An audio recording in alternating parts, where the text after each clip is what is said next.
সম্পূর্ণটাই মানে আমার কতটা আমি জানি না, কিন্তু সমস্তটাই আমি আমার শিক্ষকদের থেকেই যেহেতু নিয়েছি বা পেয়েছি, সেজন্য তাদেরকেই আমি আর কি ডেডিকেট করতে চাই আমার আইডিয়াস গুলো।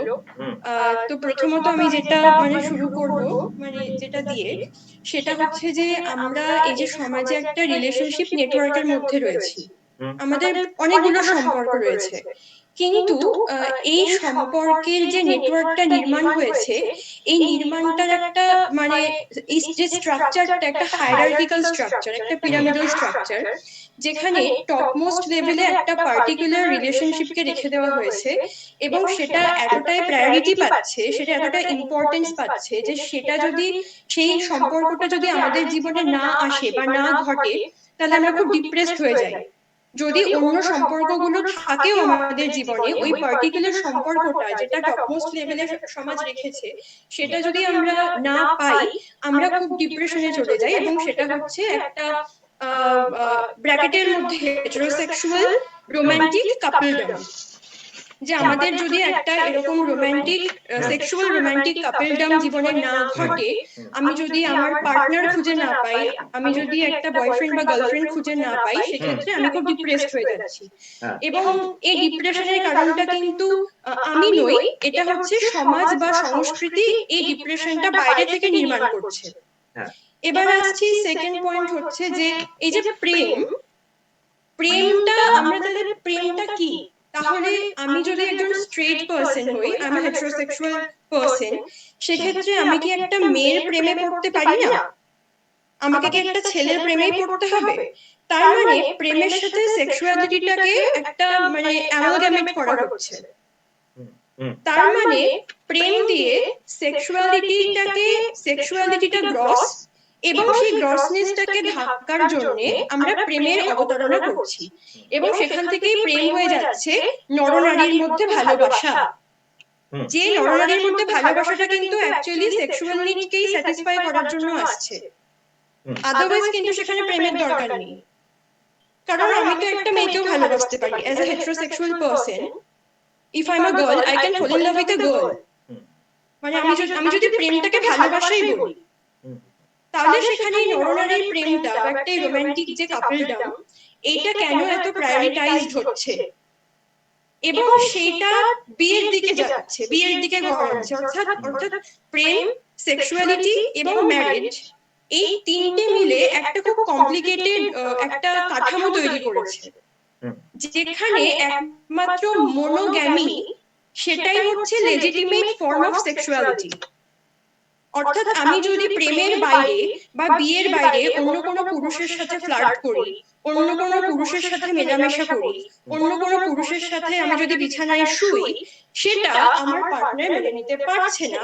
কারণ সে প্রথমে ভাবছে আমি আমার পার্টনারকে ভালোবাসি, সেই ভালোবাসা থেকে ভালোবাসা বা প্রেমটা একটা অধিকার বোধে পরিণত হচ্ছে, এবং সেই অধিকার বোধটা থেকে একটা মানে একটা sense of controlling my partners movement, যে কোনো মুভমেন্ট, সেই কন্ট্রোলিংটা চলে আসছে।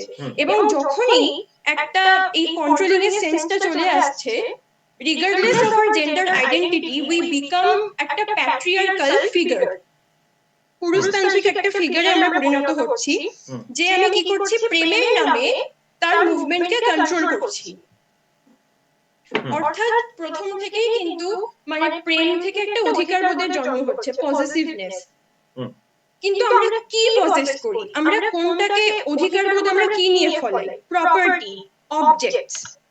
একটা মানুষ যখন আরেকটা মানুষকে পজেস করে, তার মানে সেটা কতটা ডিগ্রেডিং হচ্ছে, একটা ডিহিউম্যানাইজিং একটা একটা কি বলবো, একটা প্রসেস চলছে প্রেমের নামে, যে আমি তোমায় ভালোবাসি, তোমার দেহ আমার, তোমার মন আমার, তোমার সৌন্দর্য আমার, তুমি এত সেজে গুজে বেরোবে না, অন্য লোকে তোমার দিকে তাকালে আমার জেলাসি ফিল হয়। অর্থাৎ তার সমস্ত ইন্ডিভিজুয়ালিটিটা নষ্ট করে আমি বলছি তোমার এই তুমি আমার, তুমি আর তোমার নেই, তুমি আমার হয়ে যাচ্ছি।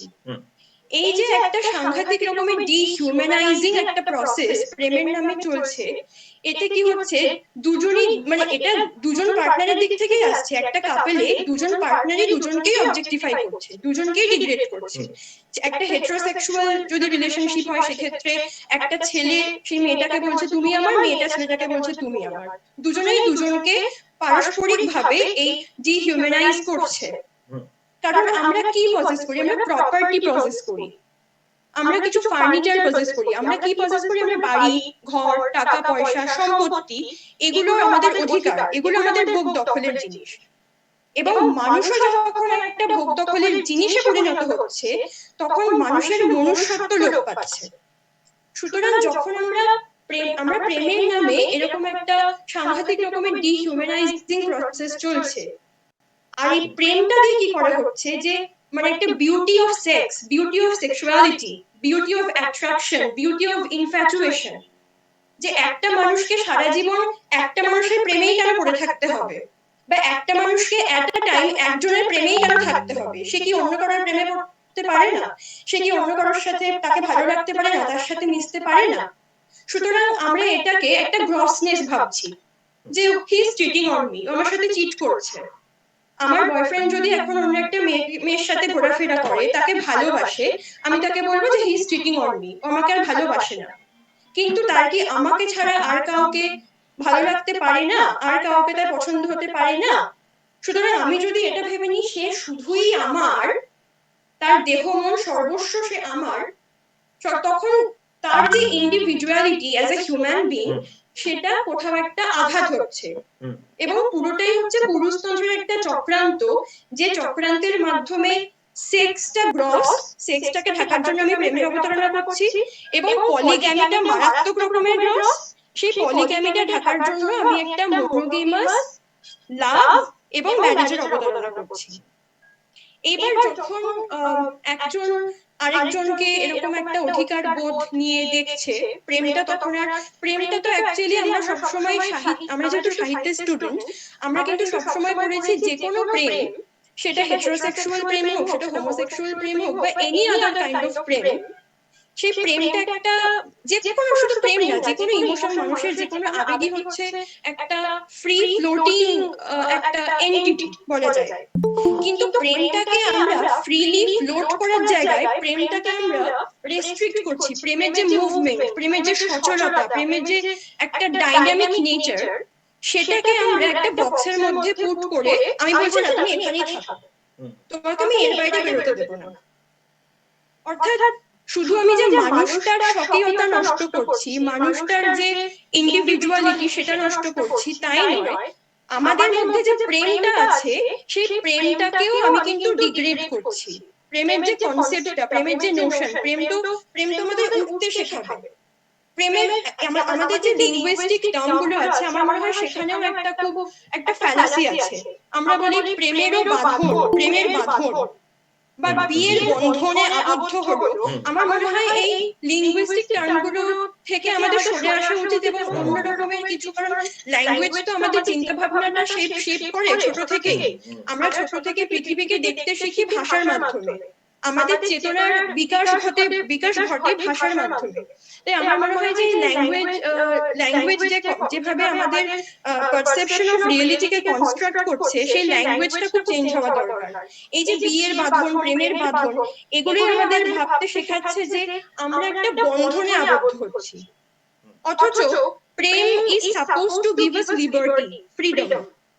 সেই ফ্রিডম বা লিবার্টি দেওয়ার জায়গায় ইন্ডিভিজুয়ালিটি বা স্বকীয়তাকে বিকাশ হওয়ার যে সুযোগ দেবে প্রেম, সেটা না করে ইনস্টেড প্রেম কি করছে, একটা কন্ট্রোলিং একটা এজেন্ট হয়ে যাচ্ছে। Prem is no more an emotion, it's an agent which controls our movements. সুতরাং আমি তাকে ভালোবাসি, এই অধিকার বোধটা যখন জন্মাচ্ছে, তার দেহ মন সর্বস্ব আমার, সেখান থেকে কিন্তু একটা এন্টাইটেলমেন্টের ফিলিং চলে আসছে, যেটা থেকে পরে তার মনে হতে পারে ঠিক আছে দেখি তো এবার ওর ফোনটা, ও কার সাথে কথা বলে, ও কার সাথে ঘুরছে, ও কার সাথে কি করছে। সুতরাং এখান থেকে যখন এই স্পেসটা মানে আমাদের যে প্রাইভেট স্পেসটা সেখানেও যখন সে ইন্ট্রুড করছে, তখন যে প্রাইভেট বলে আর কিছুই থাকছে না, তার ইন্ডিভিজুয়ালিটি বলে কিছুই থাকছে না, তখন সেখান থেকে কিন্তু দুজনেরই একটা ইগোতে হার্ট হচ্ছে যে কি আমার প্রাইভেট স্পেসে তুমি কেন মাথা গলাচ্ছ, আমার কি কোনো লিবার্টি নেই, আমার কি কোনো স্বাধীনতা নেই, আমার কি কোনো ইন্ডিভিজুয়ালিটি নেই, তোমার এত কিসের ইয়ে। সুতরাং সেখান থেকে একটা ভায়োলেন্স, একটা অ্যাগ্রেশনের সূত্রপাত হচ্ছে। সুতরাং শুরু হচ্ছে প্রেম দিয়ে, শুরু হচ্ছে ইনফ্যাচুয়েশন দিয়ে, শুরু হচ্ছে অ্যাট্রাকশন দিয়ে, কিন্তু তার পরিণতিটা হচ্ছে সাংঘাতিক। কারণ কি, আমরা যে প্রেমের কনসেপ্টটাকে আমরা বদ্ধ করে রাখছি, একটা বন্ধ, একটা অন্ধকার ঘরের মধ্যে রাখছি। প্রেমটাকে আমরা আলো দেখাচ্ছি না, প্রেমকে বলছি না না তুমি উড়ে যাও, তুমি যা খুশি করো, তাও তোমাকে আমি ভালোবাসি। এইটা বলার সাহস আমাদের কেন নেই? হ্যাঁ, তুমি যার সাথে ঘোরো, I am confident that you will love me and I will love you. এই সাহসটা আমাদের নেই। একটা একটা মেয়ের বয়ফ্রেন্ড যদি অন্য কোনো মেয়ের সাথে ঘোরে, বা একটা ছেলের গার্লফ্রেন্ড যদি অন্য কোনো মেয়ের সাথে ঘোরে, বা the same might happen in a homosexual relationship as well, যে যখন একটা মেয়ের গার্লফ্রেন্ড যদি অন্য কোনো মেয়েদের সাথে ঘোরে, কেন সেখানে সেই সন্দেহটা বাঁধবে যে ও আমাকে আর ভালোবাসে না? আমি এটা কেন ভেবে নেব যে আমাকে ও ভালোবাসছে বলে অন্য কাউকে ভালোবাসতে পারে না? এই যে জায়গাটা, একটা অধিকারবাদের জায়গা তৈরি হচ্ছে, এটা আমাদের মনুষ্যত্বটাকে নষ্ট করে, আমাদেরকে অবজেক্টিফাই করে, আমাদের একটা অবজেক্টে পরিণত করছে, প্রপার্টির মতো। ফিলোসফিক্যাল টার্মে অবজেক্ট মানে বোঝাই হচ্ছে যার কনসিয়াসনেস নেই, চেতনাবিহীন, যা ইনঅ্যানিমেট বস্তু জগৎ চেতনাবিহীন, সেটাই অবজেক্ট।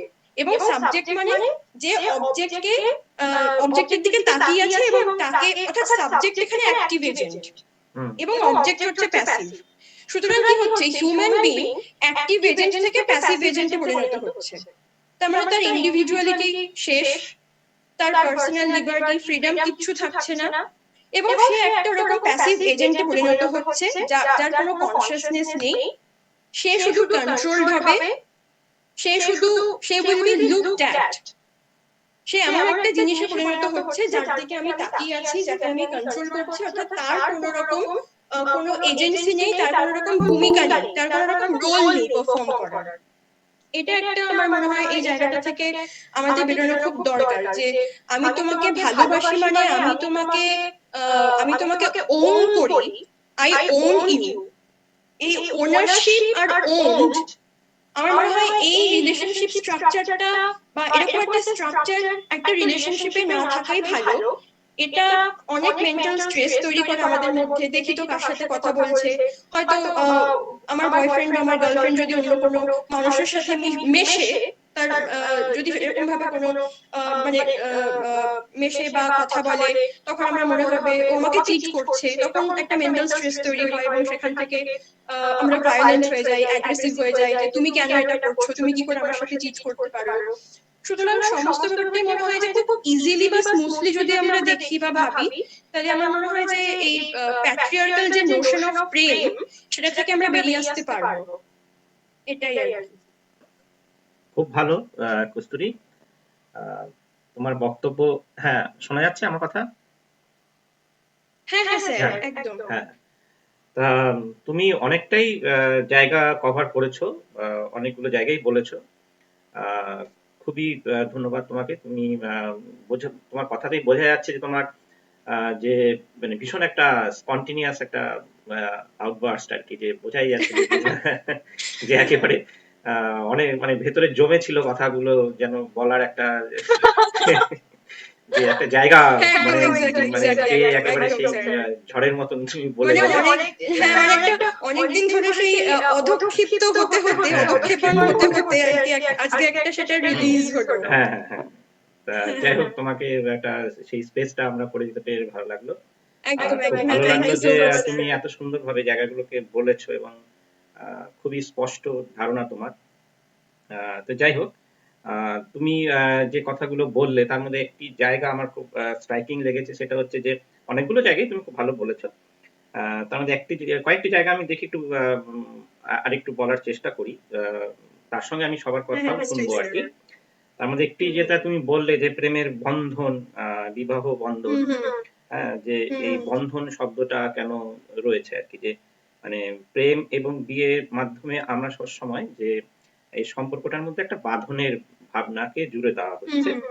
এবার এখানে আমরা একটু অন্যভাবে ভাবতে পারি, সেটা হচ্ছে যে বন্ধন এই ধারণাটা কিন্তু খারাপ ধারণা নয়, যে কোনো একটি মানুষের সঙ্গে আমি থাকবো, তাকে আমার ভালো লাগে, যার ফলে সেটা তো একটা বন্ধনই। বন্ধন ছাড়া তো আমরা সার্ভাইভ করতে পারি না। বন্ধন ভীষণ প্রয়োজন জীবনে। এবং যেহেতু আমরা একটি সমাজবদ্ধ জীব, যার ফলে আমরা বন্ধন ছাড়া থাকতে পারি না। যতই আমরা চেষ্টা করি বাধাহীন হওয়ার, কোথাও না কোথাও আমরা কিন্তু শেষমেশ আমরা আবার যে বন্ধনে জড়িয়ে পড়ি। কারোর একজন প্রেজেন্টেশনটা ইয়ে হয়ে গেছে, অ্যাক্টিভেট হয়ে গেছে, ওটা একটু বন্ধ করে দাও। রোহিত দাস, রোহিত দাস, হ্যাঁ তুমি ওই প্রেজেন্টেশনটা বন্ধ করে দাও। হ্যাঁ, যার ফলে আমরা দেখতে পাচ্ছি না সবাইকে। রোহিত দাস, তুমি বুঝতে পারছো, শুনতে পাচ্ছ আমার কথা? হ্যাঁ, ঠিক আছে ঠিক আছে।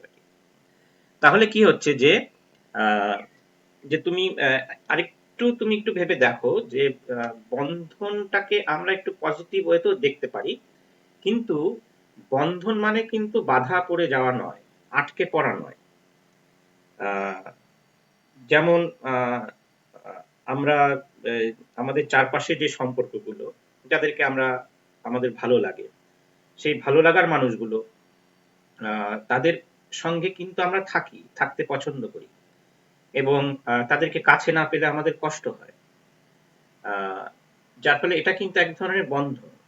একেবারে বাধাহীনভাবে থাকাটা, রুটলেস হয়ে থাকাটা কিন্তু অনেক সময় বিপজ্জনক হতে পারে। তাই বন্ধনের খুব প্রয়োজন, সেটা বিবাহ বন্ধন কি প্রেমের বন্ধন, বন্ধুত্বের বন্ধন, সে যাই হোক, আমাদের কোনো কিছুতেই আপত্তি নেই। আপত্তিটা হবে তখনই যখন সেটা প্রেমের সম্পর্কই হোক, সেটা বিয়ের সম্পর্কই হোক, সেটা যে কোনো সম্পর্কই হোক, আমি আমার যে ব্যক্তি স্বাধীনতা কথাটা খুব প্রচলিত আর কি, কিন্তু এই জায়গাটা সম্পর্কে আমরা খুব একটা সচেতন নই, একেবারেই নই, যেটাকে আমরা ব্যক্তি স্বাধীনতা বলে থাকি। হ্যাঁ, সেই জায়গাটা সম্পর্কে কিন্তু আমাদের ভীষণ রকম সচেতন হতে হবে, যে আমার সঙ্গে যার সম্পর্ক, সেটা প্রেমের সম্পর্ক হতে পারে, সেটা বৈবাহিক সম্পর্ক হতে পারে, কিন্তু আমাকে যেটা করতে হবে সেটা হচ্ছে যে তাকেও বোঝাতে হবে যে তোমার ব্যক্তিগত স্বাধীনতার ওপর যেমন আমি তোমাকে সেই জায়গাটাকে রেসপেক্ট করছি, গুরুত্ব দিচ্ছি, তেমনি তোমারও উচিত আমার ব্যক্তিগত স্বাধীনতার উপরে কিন্তু হস্তক্ষেপ না করা।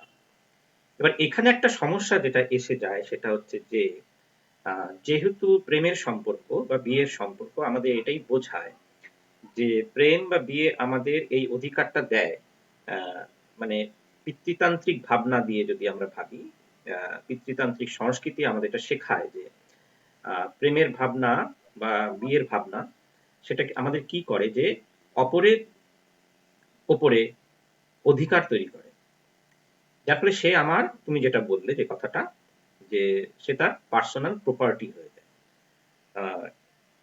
পিতৃতান্ত্রিক সমাজে মূলত আমরা মেয়েদেরকে এইভাবেই ট্রিট করি,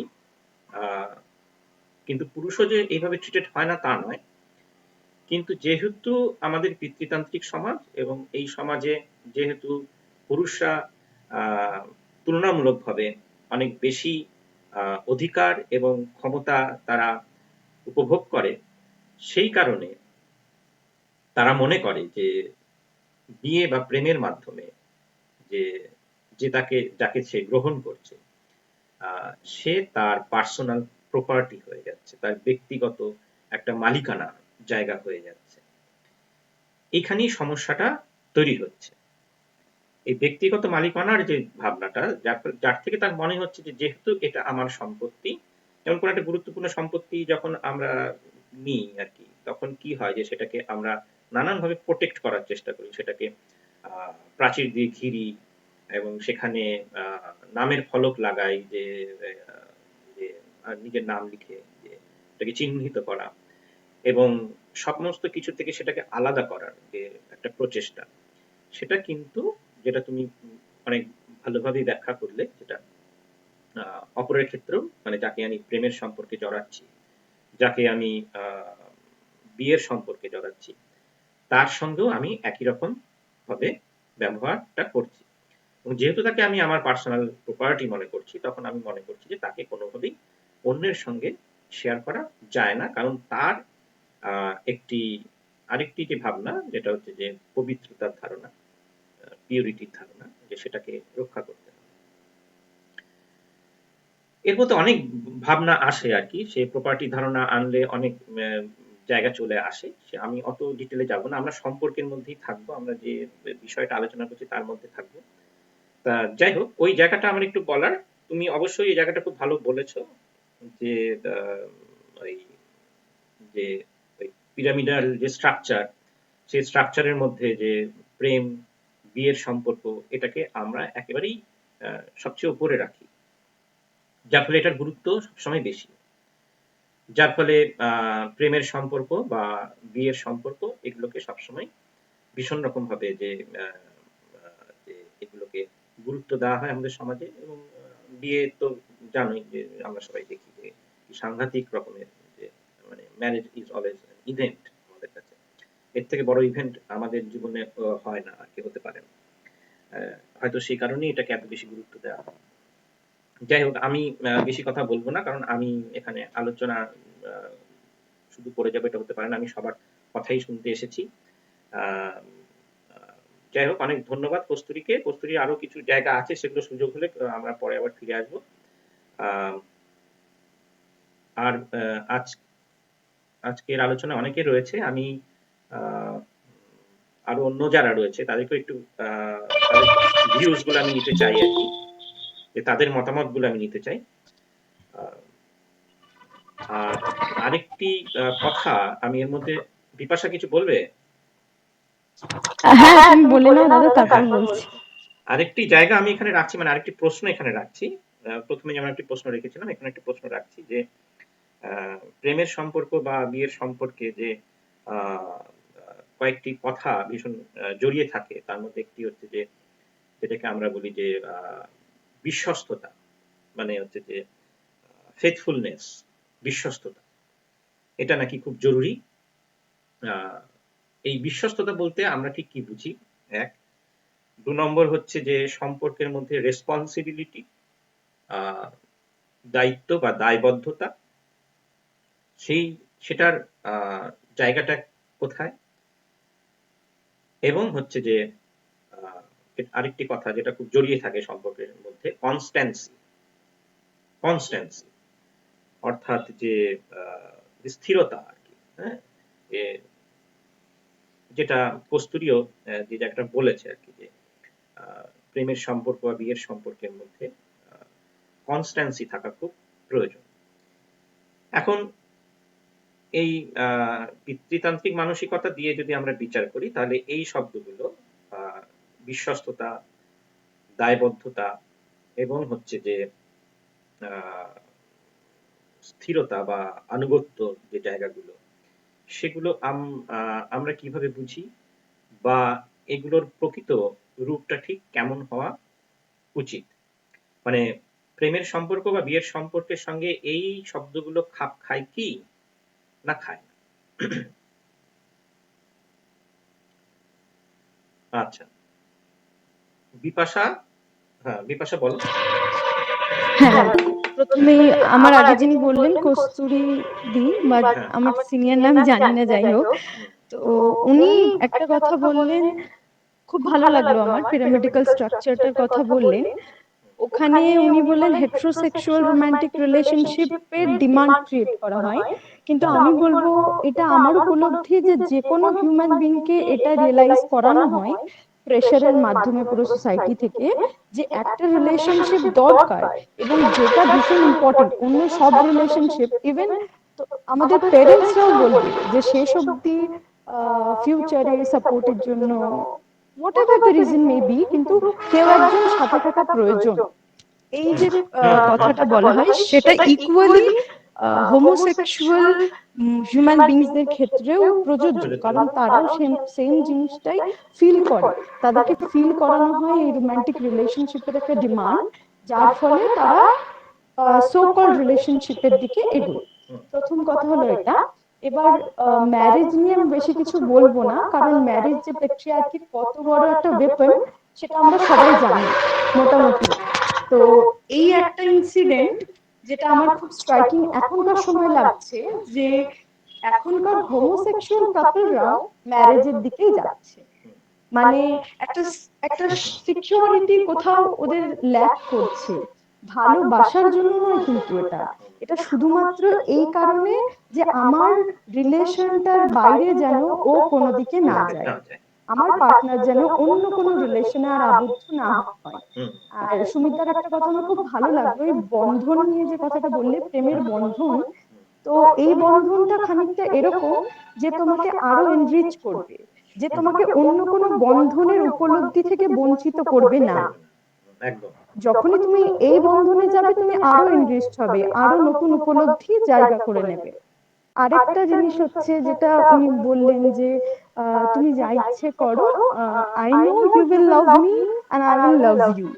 তো ভালোবাসা একটা এমন কঠিন জিনিস যে আমরা খুব সহজে বলে দিই ডিমান্ড থাকা চলবে না, এক্সপেকটেশনস থাকবে না, কিন্তু কোথাও না কোথাও এই জিনিসটা চলেই আসে।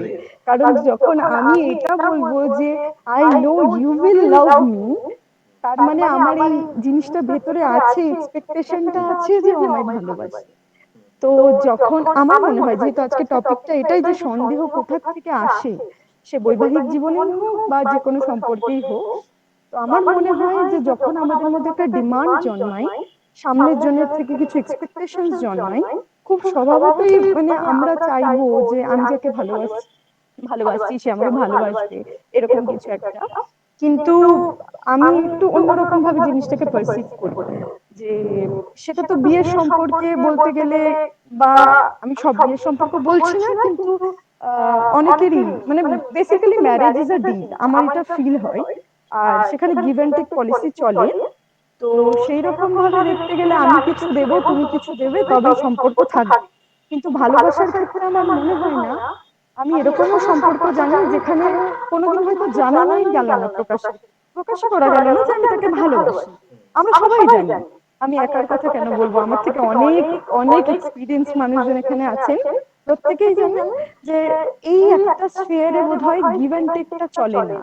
আর প্রবলেম আমার মনে হয় তখনই শুরু হয় যখন আমাদের ডিমান্ড হতে থাকে, যে আমি তো আর কিছু চাই না, শুধু চেয়েছি তুমি ভালোবাসবে। তো সেই ডিমান্ডটাও যদি থাকে, সেই ন্যূনতম এক্সপেকটেশনটাও কিন্তু পুরো সম্পর্কটাকে নষ্ট করার জন্য যথেষ্ট। এবার আরেকটা জিনিস আমার মনে হচ্ছে যে এই ইনসিকিউরিটিটা ফিল হয় কোথাও না কোথাও এরকম একটা ধারণা থেকে, যে আমার ভাগের যে জিনিসগুলো, আমার ভাগের ভালোবাসা বা তোমার সাথে কাটানো সময়, সেগুলো সেগুলো ভাগ হয়ে যাচ্ছে, সেগুলো মানে কমে যাচ্ছে, বা এই ধরনের ইনসিকিউরিটি থেকে এই ডিমান্ড গুলো আসে আর কি। তো সেই ক্ষেত্রে আমার মনে হয় সলিউশন যদি বলা যায় একটা, তো আমরা বেশি ফোকাস করে ফেলি না সামনের জনের উপর, আমার পার্টনারের উপর, যে ও কি কি করছে না, ওর কি কি ভুল হচ্ছে, ওর এটা করা উচিত ছিল ও করলো না। বরং আমার মনে হয় যদি আমরা একটু নিজেদের প্রতি কনসেন্ট্রেশনটা দিই, যদি একটু দেখি যে আমি কিছু ভুল করে ফেললাম না তো, মানে কোথাও একটা আমার গ্যাপ থেকে গেল না তো। তো সেই জিনিসটা যদি দুপক্ষেই হয়, আমি কখনোই বলবো না যে এক পক্ষ করে যাবে, এরকম দৃষ্টান্ত প্রচুর পাবো আমরা, এক পক্ষই করে যাবে আরেক পক্ষ করবে না, এইরকম ব্যাপারটা না। কিন্তু দুজনের পক্ষ থেকেই যদি সমানভাবে এটাই দেখা হয় যে আমি কোনো মানে ভাবে হার্ট করলাম না, বা আমার যেটা করা উচিত ছিল সেটা আমি করলাম না, এরকম যদি কিছু থাকে, সবার যদি দেওয়ার মানসিকতাটা থাকে, তাহলে বোধহয় আমরা খুঁত ধরার সময়টুকুই পাবো। মানে যেখানে মানে ভালোবাসার জন্য সময়টাই, জীবনটাই বহু মানে আমার মনে হয় ভীষণ ছোট, সেখানে মানে একে অপরের খুঁত বার করতে যদি জীবনটা বার করে দিই, তাহলে হয়তো ভালোবাসার সময় থাকবে না। আর যদি ভালোবাসার জন্য সময় দিতে চাই, তাহলে খুঁতগুলো অটোমেটিক কমতে থাকবে। আরেকটা যেটা বলা হয়েছিল পার্সোনাল স্পেসের কথা, এইটা একটু গোলমেলে ব্যাপার। কেন বলি, পার্সোনাল স্পেস কোনটা কতটা এটা ডিসাইড করা নিয়ে একটু চাপ হয়ে যায়, যেটা দাদা নিজেও বলছিলে তুমি। আমার পার্সোনাল স্পেস কতটা আর সামনের জনের পার্সোনাল স্পেস কতটা, সেটা আমাদের নিজেদের বোঝা উচিত এবং একে অপরকে বোঝানো উচিত, যে আমার মতে আমার পার্সোনাল স্পেস এটা, আর তোমারটা বলো তোমার মতে কি। যদি মানে যে কোনো সম্পর্কের ক্ষেত্রে, আর বৈবাহিক সম্পর্কের ক্ষেত্রে আরো বেশি জটিলতা আসে এই কারণেই, কারণ ভালোবাসা দিয়ে বৈবাহিক সম্পর্ক এখন যদিও অনেক বেশি হচ্ছে, কিন্তু মোটামুটি বলতে গেলে শেষ অবধি বৈবাহিক সম্পর্কটা যেরকম ভাবে বিভিন্ন রকম পার্শ্ববর্তী আরো অনেক কারণ, অনেক কিছু যোগ করে একটা সম্পর্ক দাঁড়ায়, সেখানে কোথাও না কোথাও ভালোবাসাটা মিসিং হয়ে যায়। সব ক্ষেত্রে হয় না, অবশ্যই হয় না, কিন্তু এই ভালোবাসা মিসিং হওয়ার কারণেই বোধহয় এই সমস্যাটা তৈরি হয়। আর আরেকটা জিনিস যেটা হচ্ছে, আমার নিজস্ব, দাদা বললো আজকে অন্য কোনো সম্পর্কের ক্ষেত্রে যাবে না, কিন্তু তাও আমি ছোট্ট করে একটু বলি, মানে এটা আমার এই সময় ভীষণ স্ট্রাইকিং লেগেছে। এত বড় হওয়ার পর যখন আমি জানলাম, আমি শুনলাম রিসেন্টলি একজন ফ্রেন্ডের কাছে শুনেছি, পেট্রিয়ার্কি ঠিক কোন জায়গায় আমাদেরকে মানে আমাদের ভেতর ঢুকে যায় আমরা জানতেও পারি না, ঠিক কোন এজে। আমার এক ফ্রেন্ডের কাছে শোনা, ও যখন 6-7 বছরের হবে তখন থেকেও ওর ভেতর এই পুরুষতান্ত্রিক চিন্তা ভাবনা এমন ভাবে ঢুকেছিল যে ওর মাকে অন্য কোনো পুরুষের সাথে কথা বলতে দেখলে সন্দেহ। মানে সেই জিনিসটা এতটাই মারাত্মক যে তার জন্য সে তার মাকে কোথাও বাইরে নিয়ে যেতে পছন্দ করতো না। মানে ইভেন কোনো গাড়ি, কোনো মানে কোনো কিছুতে রিক্সা চালক হোক বা যে কোনো কিছুতে হয়তো কারোর সাথে যে মানে কনভারসেশনের কোনো প্রশ্নই ওঠে না, সে পছন্দ করতো না। সে বুঝছে যে তার সাথে অ্যাকচুয়ালি আমি একটু তোমাকে থামাচ্ছি। আসলে হয় কি যে জায়গাগুলো হারিয়ে যায় আর কি শুনতে শুনতে, আমি একটু এই জায়গাটা একটু খুব ভালো জায়গা একটি বললে আর কি, যে সন্তান দেখা যায় যে মাকে ভীষণ রকম ভাবে সন্দেহ করে বা মাকে কন্ট্রোল করতে চায়, যে মা অন্য পুরুষের সঙ্গে কথা বলছে, গল্প করছে, মিশছে, এটা সে একেবারেই মেনে নিতে পারে না। এটার পেছনে একটি কারণ হতে পারে, সেটা হচ্ছে যে এই শিক্ষাটা সে তার বাবার থেকে হয়তো পেয়েছে। তার কারণ হচ্ছে যে একদম দাদা, আমি যে মানে ইনস্ট্যান্সটা বলছি তাতে সেই ঘটনাটাই আর কি দেখা গেছে আর কি। কারণ ওই ছেলেটি বা মেয়েটি যদি ছোটবেলা থেকে যদি দেখতো যে আমার মা আরো অনেক পুরুষের সঙ্গে গল্প করে, কিন্তু তাতে আমার বাবার কিন্তু কোনো আপত্তি নেই এবং তারা কিন্তু খুব হ্যাপি। শুধু তারা হ্যাপি নয়, আমরা তিনজনই খুব হ্যাপি। এবং এটা আমাদের মানে পরিবারের মধ্যে, সম্পর্কের মধ্যে কোনো রকম খারাপ প্রভাব তো ফেলছেই না, বরং অনেক সময় এটা অনেক ক্ষেত্রে যে অনেক পজিটিভও হচ্ছে। যদি সেই সন্তানটি ছোটবেলা থেকে ঠিক এরকম চিত্র দেখে আসে, তাহলে কিন্তু কখনোই তার মধ্যে এই নেগেটিভিটিটা গ্রো করবে না বা সে তার মাকে কন্ট্রোল করার চেষ্টা করবে না।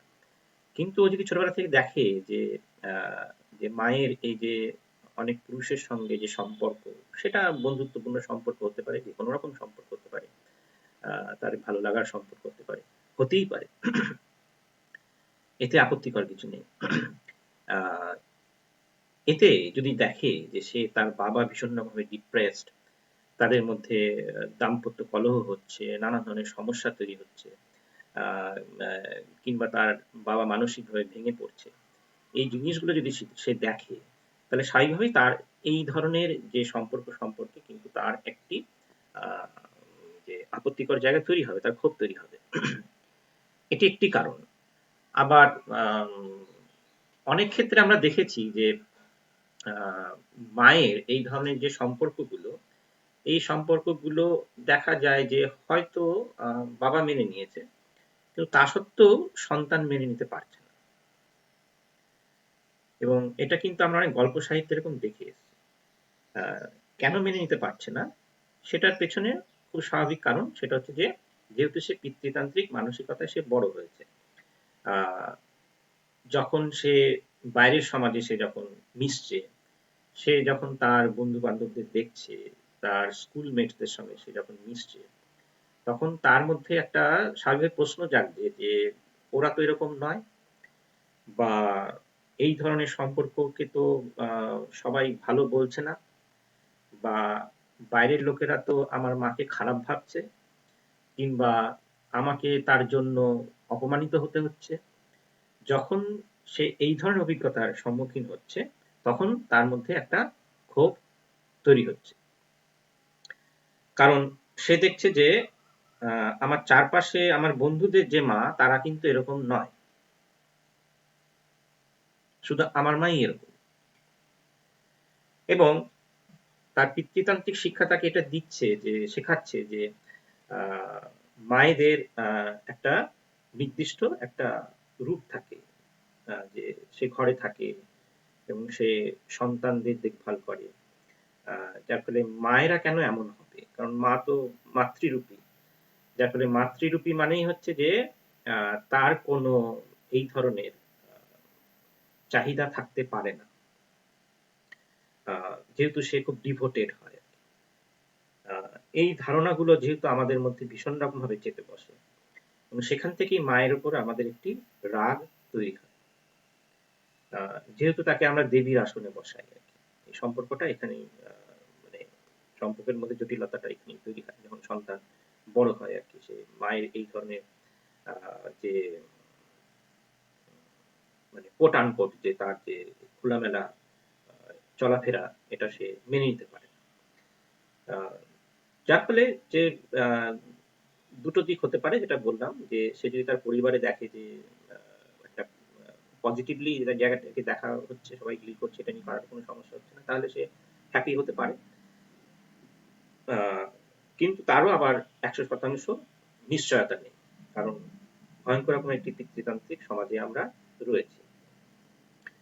যার ফলে সব ক্ষেত্রেই কিন্তু সমস্যাটা এখানে এসে যাচ্ছে যে যে কোনো সম্পর্কে আমরা জড়াই না কেন, যেহেতু যে কোনো একটি সম্পর্ক, সেটা কিন্তু সেই সম্পর্কের প্রতি আমার কিছু দায়বদ্ধতা থেকেই যায়। সেখানে ভালোবাসার জায়গাটা তো সবসময় সুনিশ্চিত করে বলা যায় না। ভালোবাসাটা থাকতে পারে, বা না থাকলেও সেটা তৈরি হতে পারে। কিন্তু এই জায়গাগুলো ভীষণ রকম ভাবে ডিস্টার্বড হয় যখন আমাদের মধ্যে এই ভাবনাগুলো ঢুকে যায় আর কি, যে এই পিতৃতান্ত্রিক মানসিকতাগুলো, সন্দেহের জায়গাগুলো, প্রশ্নের জায়গাগুলো চলে আসে, যে অধিকারের জায়গাগুলো যখন চলে আসে। তাই দায়বদ্ধতা আমাদের অবশ্যই থাকবে। সম্পর্ক তো, সম্পর্কের প্রতি আমাদের দায়বদ্ধতা অবশ্যই থাকবে, সেটা 100% থাকবে। সেটাকে আমাদের অবশ্যই মানতে হবে, এবং সেটাকে বাদ দিয়ে আমি শুধুমাত্র ব্যক্তি স্বাধীনতার দোহাই দিয়ে আমি যা খুশি তাই করতে পারি না। কিন্তু আবার একই সঙ্গে দায়বদ্ধতার বাইরে আমার নিজস্ব যে ব্যক্তিগত কিছু ভাবনা, কিছু ভালো লাগা, যেগুলো অপরের সঙ্গে নাও মিলতে পারে, মিলবে না এটাই প্রত্যাশিত। সে আমার যতই ভালোবাসার মানুষ হোক না কেন, তার সঙ্গে যে আমার সব ভালো লাগা মিলবে, কখনোই এটা হতে পারে না। কারণ যদি আমি এরকম ভাবি, তাহলে খুব অবৈজ্ঞানিক ভাবনা আমি করছি। কখনোই দুটো মানুষের চলাফেরা, তার চিন্তা ভাবনা, তার ভাবনা সবকিছু এক হতে পারে না। অমিল থাকবে, কিন্তু প্রেমের সম্পর্কে, বিয়ের সম্পর্কে আমরা যেটা মনে করি যে সবকিছু মিলে ঝুলে এক হয়ে যায়। যে মালা পরালাম, মালা বদল হলো, ৭ পাকে বাঁধলাম, মানে হচ্ছে যে তুমি আমি এক হয়ে গেলাম, না, কখনোই নয়। দুটো মানুষ কখনো এক হতে পারে না। হয়তো তারা কিছু শর্তে একসঙ্গে রয়েছে, যেটাকে আমরা বন্ধন বলতে পারি। বন্ধন বলতে আমার আপত্তি নেই। অবশ্যই সেটা একটি বন্ধন, যেহেতু আমি একটি সম্পর্কে জড়াচ্ছি, এবং সেই সম্পর্কের প্রতি আমার দায়বদ্ধতা থাকবে। সেটা যদি না করি, তাহলে তো আমার কোনো অনেস্টিই থাকছে। কিন্তু একই সঙ্গে আমাদের এই জায়গাটা ভীষণ রকমের বুঝতে হবে যে আমার নিজস্ব কিছু কিন্তু জায়গা রয়েছে, যেটা সম্পূর্ণ ব্যক্তিগত। ভালো লাগা। অবশ্যই আমি আমার ব্যক্তিগত ভালো লাগার জন্য আমি অন্যের অসুবিধার কারণ হতে পারবো না, সেই জায়গাটা সম্পর্কে আমাকে সচেতন হতে হবে।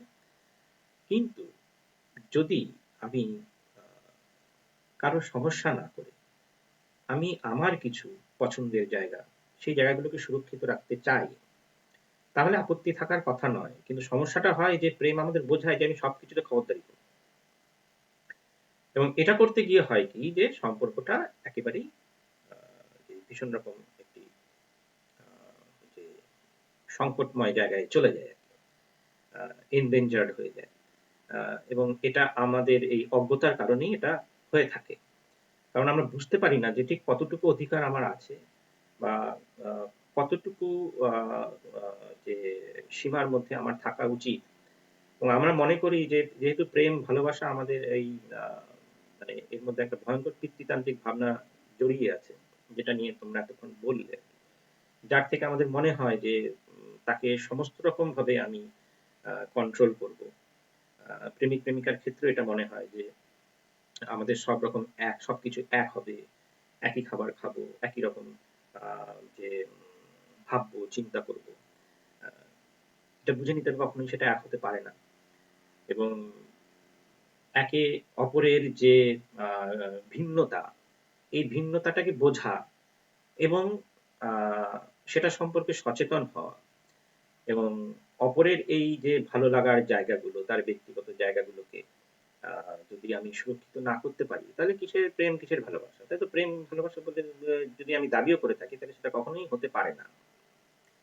আজকের দিনে তো আমরা শুধু প্রেম ভালোবাসা কেন, যে যেকোনো ক্ষেত্রেই অন্যের যে চাহিদা, অন্যের যে ব্যক্তিগত যে তার যে মৌলিক যে অধিকারগুলো, সেগুলো সম্পর্কে আমরা সচেতনতার কথা তো বলে থাকি, সব ক্ষেত্রেই তাই। এমনকি জন্তু জানোয়ারের ক্ষেত্রেও তাদেরও যে অধিকারগুলো আছে, সেগুলো সম্পর্কে তো আমরা সচেতন ভীষণ রকম ভাবে। তাহলে প্রেমের বা বিয়ের সম্পর্ক, ভালোবাসার সম্পর্কে কেন আমাদের এত অসচেতনতা থাকবে? কেন আমি আরেকজনের, যাকে আমি ভালোবাসি মনে করি, যাকে আমি আমার জীবন সঙ্গী বলে মনে করি, তাহলে তার যে স্বাধীনতা সম্পর্কে কেন আমি সচেতন হব না? কারণ তার ভালো থাকাটা তো আমারও ভালো থাকার একটা কারণ, তার ভালো লাগাটা আমারও ভালো লাগার একটা কারণ। কিন্তু সমস্যাটা হয় যে এই জায়গাটা সম্পর্কে আমরা সচেতন হই না, এবং বারবার আমাদের মনে হয় যে বোধহয় সে আমার হাতছাড়া হয়ে গেল, বোধহয় প্রেম থাকলো না, বোধহয় ভালোবাসা থাকলো না, কারণ সে তার ভীষণ রকম ভাবে সে ব্যক্তি স্বাধীনতার কথা বলে, সে ভীষণ ভাবে তার যে পার্সোনাল চয়েসের সম্পর্কে সে খুব সচেতন। সে হয়তো বলে যে না, আমি এটা খেতে পছন্দ করি, এটাই খাবো, এবং তখন তার মনে হয় যে তাহলে বোধহয় আর প্রেম থাকলো না। কিন্তু প্রেম তো অত ছোটখাটো, এত সস্তা বিষয় নয় যে আমি বেগুন ভাজা খেলাম আর তুমি আলু ভাজা খেলে, আর প্রেম তাতে নষ্ট হয়ে গেল। এটা কখনো হতে পারে না। যদি আমরা এইভাবে ভাবি, এইভাবে যদি মেলানোর চেষ্টা করি প্রেমের সঙ্গে এই বিষয়গুলোকে, তাহলে আমরা একটা ওই ধর্মীয় গোড়ামির মতন হয়ে যাচ্ছে জায়গাটা আর কি, যে প্রচন্ড একটা গোড়ামির জায়গায় আমরা পৌঁছে যাচ্ছি।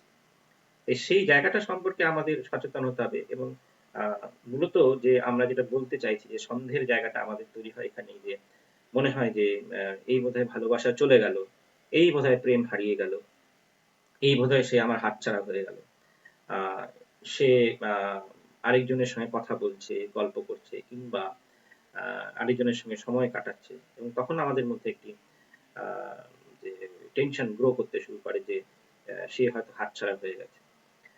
এই যে সবসময় হাতছাড়া হয়ে যাওয়ার একটা যে ভয় ভাবনা, এটা আমাদের সম্পর্কগুলোকে শেষ করে দেয়। এবং এই চিন্তাটা আসে কিন্তু আমাদের ওই যেটা তোমরা বললে আর কি, যে প্রেমের সম্পর্ক এবং বিয়ের সম্পর্কের মধ্যে মালিকানার জায়গাটা এসে যায় আর কি, যে সে সম্পূর্ণ রকম ভাবে আমার সম্পত্তি, এই ভাবনাটা এসে যায়। তাই যেটা হয় যে প্রেম ভালোবাসা এই সবকিছুর সঙ্গে পিতৃতান্ত্রিক মানসিকতা দুটোকে এক করে দেওয়া হয়, গুলিয়ে দেওয়া হয় এবং এখানেই আমাদের সম্পর্কগুলো ভীষণ রকমভাবে ঘেঁটে যায় আরকি। যে আমরা একটার থেকে আরেকটা আলাদা করতে পারি না।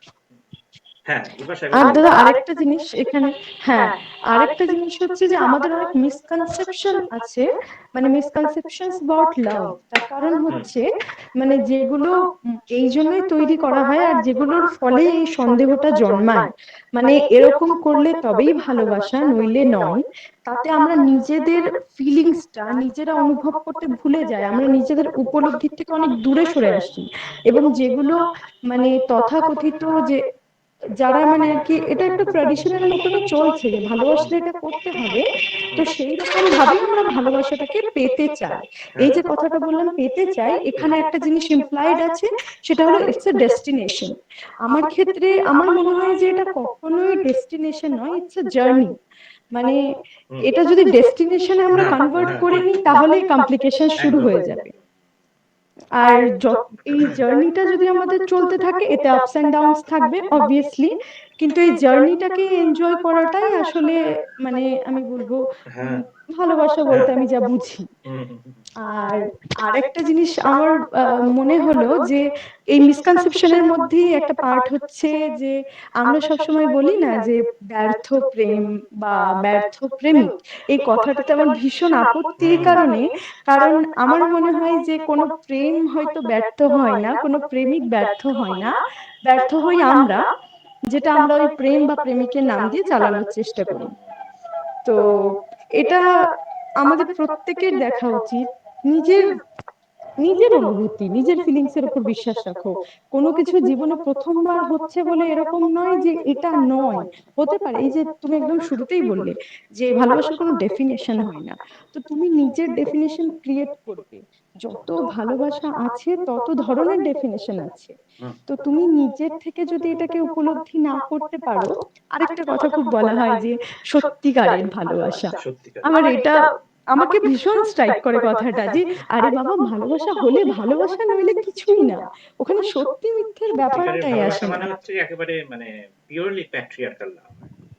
একদম একদম, আর এই পিওরিটির কনসেপ্টটাই আসে মানে কিছু একজন মার্ক, আরেকজনকে কিছু ছাড়তেই চায় না, স্ট্যান্ডার্ড এই যে তৈরি করে ব্যাপারটা দেওয়ার আর কি, জন্য। সেটাই হ্যাঁ আর কি। হ্যাঁ হ্যাঁ একদম, কিছু স্ট্যান্ডার্ড তৈরি করে দেওয়া হয়, তার কারণই হচ্ছে এটা যে আমি একটা সিকিউরিটি ফিল করব, আর এই সিকিউরিটিটা পুরো ভুয়ো। তার কারণ অন্য সিচুয়েশন বা অন্য কনটেক্সটে ফেললে এই জিনিসটাকে বোঝা যায় যে সেই মানুষটা ওই বন্ধন থেকে বেরোতে চাইছে, কারণ একটা প্রেশার সে অলরেডি ফিল করছে। এই সন্দেহ ব্যাপারটাও তো এখান থেকেই আসে, যে কোনো সম্পর্কের ক্ষেত্রে। তো এটা আমার মনে হলো, এখানে ভুলে যেতাম না বললে। না না ঠিক ঠিক একদম, আছে। যে জায়গাটা খুব ভালো বললে যে ভালোবাসাটা হচ্ছে যে একটা জার্নি, আমরা থামিয়ে দিই মাঝখানে একেবারে, যে যে প্রেমে সম্পর্কে জড়ালাম বা বিয়ের সম্পর্কে জড়ালাম, সেখানেই সম্পর্কটাকে আমি বেঁধে দিলাম যে এর থেকে যে যেন আর নতুন কিছু পাওয়ার নেই, মানে সবকিছু আমি পেয়ে গেছি, এই যে ধারণাটা আর কি, কিন্তু তা নয়। একদম, মানে এটাকে যে রোজ ডিসকভার করা যায় হ্যাঁ, সেটাই মানুষ ভুলে যায়। ভুলে যায় যে যেকোনো কিছুকে আহ, নতুন করে আবিষ্কার করতে হলে যে তাকে বেঁধে রাখলে হয় না। তাহলে তো তার যে উন্মুক্ত যে জায়গাটা, তার যে সৌন্দর্যটা নষ্ট হয়ে যায়। তাই বেঁধে রেখে কোনো কিছুকে উপভোগ করা যায় না। হ্যাঁ, এবং আমি এটাও দেখেছি যে মানুষ নিজেকে বেঁধে রাখার চেষ্টা করে, মানে আমি একজনকে ভালোবেসে ফেলেছি, মানে আমাকে পিওর থাকতে হবে, আমার অন্য কারোর দিকে তাকানো চলবে না, অন্য কারোর সাথে ফ্লার্ট তো দূরের কথা, আমি হেসে কথাও বলতে পারবো না, মানে নিজেকে রেস্ট্রিকশনে রাখা, নিজের মনকে সেই স্পেসটা দেওয়ার পরেও যদি সে মুভ না করে, তবে গিয়ে তুমি জানবে যে না ঠিক আছে।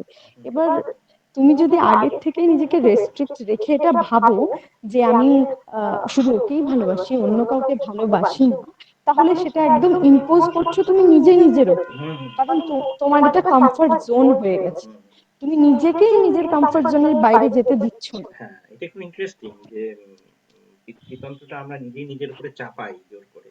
একদম। আর একদম প্রথম দিনই মানে প্রথম ডিসকাশনের শুরুতেই তুমি যে বললে যে পিতৃতন্ত্র কি করে নিজেকে এত বিস্তার করেছে, তার সবচেয়ে বড় কারণ তাদের পিতৃতন্ত্র সবচেয়ে পাওয়ারফুল এজেন্ট আমরা নিজেরা। আমরা নিজেরাও জানি না যে আমরা কিভাবে ছড়াচ্ছি জিনিসটাকে, মানে আমরা নিজেদের মধ্যে দিয়ে জিনিসটাকে বাঁচিয়ে রাখছি। আর সেই ক্ষেত্রে যেরকম লাভটাকেও আমি বললাম যে একটা জার্নির মতন, তাই আমি যদি আজকে বলি এত এত বড় বড় কথা বললাম আমি আজকে, যে আমিও যে এগুলো সব আমার লাইফে করে ফেলবো বা করতে পারবো তার কোনো মানে নেই। হ্যাঁ, একদম। মানে এটা হচ্ছে এমন একটা জিনিস যেটা আমাকে বারবার বারবার করতে থাকতে হবে। মানে আমি ফেল করব, আবার উঠে দাঁড়াবো, আমি আবার শুরু করব, আবার চলতে থাকবো। কিন্তু ব্যাপারটা হচ্ছে নিজের ভেতরের কনসেপ্ট গুলো যেন ক্লিয়ার থাকে, যে কোনো বিষয় নিয়ে, সেটা যদি ম্যারেজের বিষয় হয়, সেটা যদি ভালোবাসার বিষয় হয়, নিজের যদি কনসেপ্ট ক্লিয়ার থাকে তাহলে আমি ভুল করতেই পারি, করবই, এটাই স্বাভাবিক। যে আমি জিনিসটা জানি, অনেক সময় হয় আমরা থিওরি অনেক কিছুরই জানি, কিন্তু প্র্যাকটিক্যালি যখন ওটা অ্যাপ্লাই করতে যাই অনেক রকম সমস্যার সম্মুখীন হই, তারপর বিভিন্ন কারণে আমরা ফেল করি। আমাদের কি হয়, কিন্তু আমাদের সেই যে বইতে যখন আমরা থিওরি পড়ি, সায়েন্সের ক্ষেত্রেও তাই হয়, কিন্তু যখন আমাকে ল্যাবে গিয়ে কাজ করতে বলা হয় তখন কি সেই রেজাল্টটা পাই? হয় না, মাঝখানে মুখ থুবড়ে যায় সমস্ত পরীক্ষা। একদমই তাই।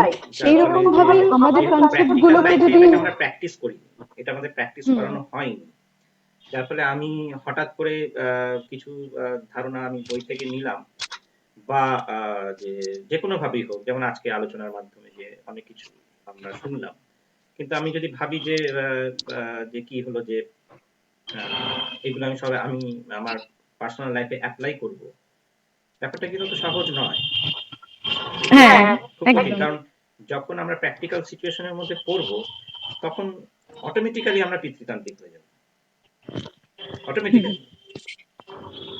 এই যে ডিমান্ড ছাড়ার বা যতই আমরা এক্সপেকটেশন না যেমন রাখার কথা, অহিংসার এই কথা যেটা আমরা অনেক বললাম, পড়ি শুনি, হ্যাঁ, হিংসা করা ঠিক নয়, কিন্তু হিংসার জায়গাটা আসলে আমরা কি নিজেকে রেস্ট্রিক্ট করতে পারি? পারি না। মানে সেইটা একটা প্র্যাকটিসের দরকার, যে সেটা খুব কঠিন জায়গা, কিন্তু আবার এমনও না যে কোনো অসম্ভবও মানুষ নয়। পারে না, কিন্তু ওই যে যে জিনিসটা তুমি বললে যে প্র্যাকটিস, মানে করতে থাকতে হবে, কনসেপ্টটা ক্লিয়ার রেখে আমাদের চেষ্টা করে যেতে হবে। চেষ্টাটা করতে হবে। যতক্ষণ চেষ্টা না করবো আমি তো ওটার টেস্টটা পাবো না কখনো। কি করে জানবো সেটা?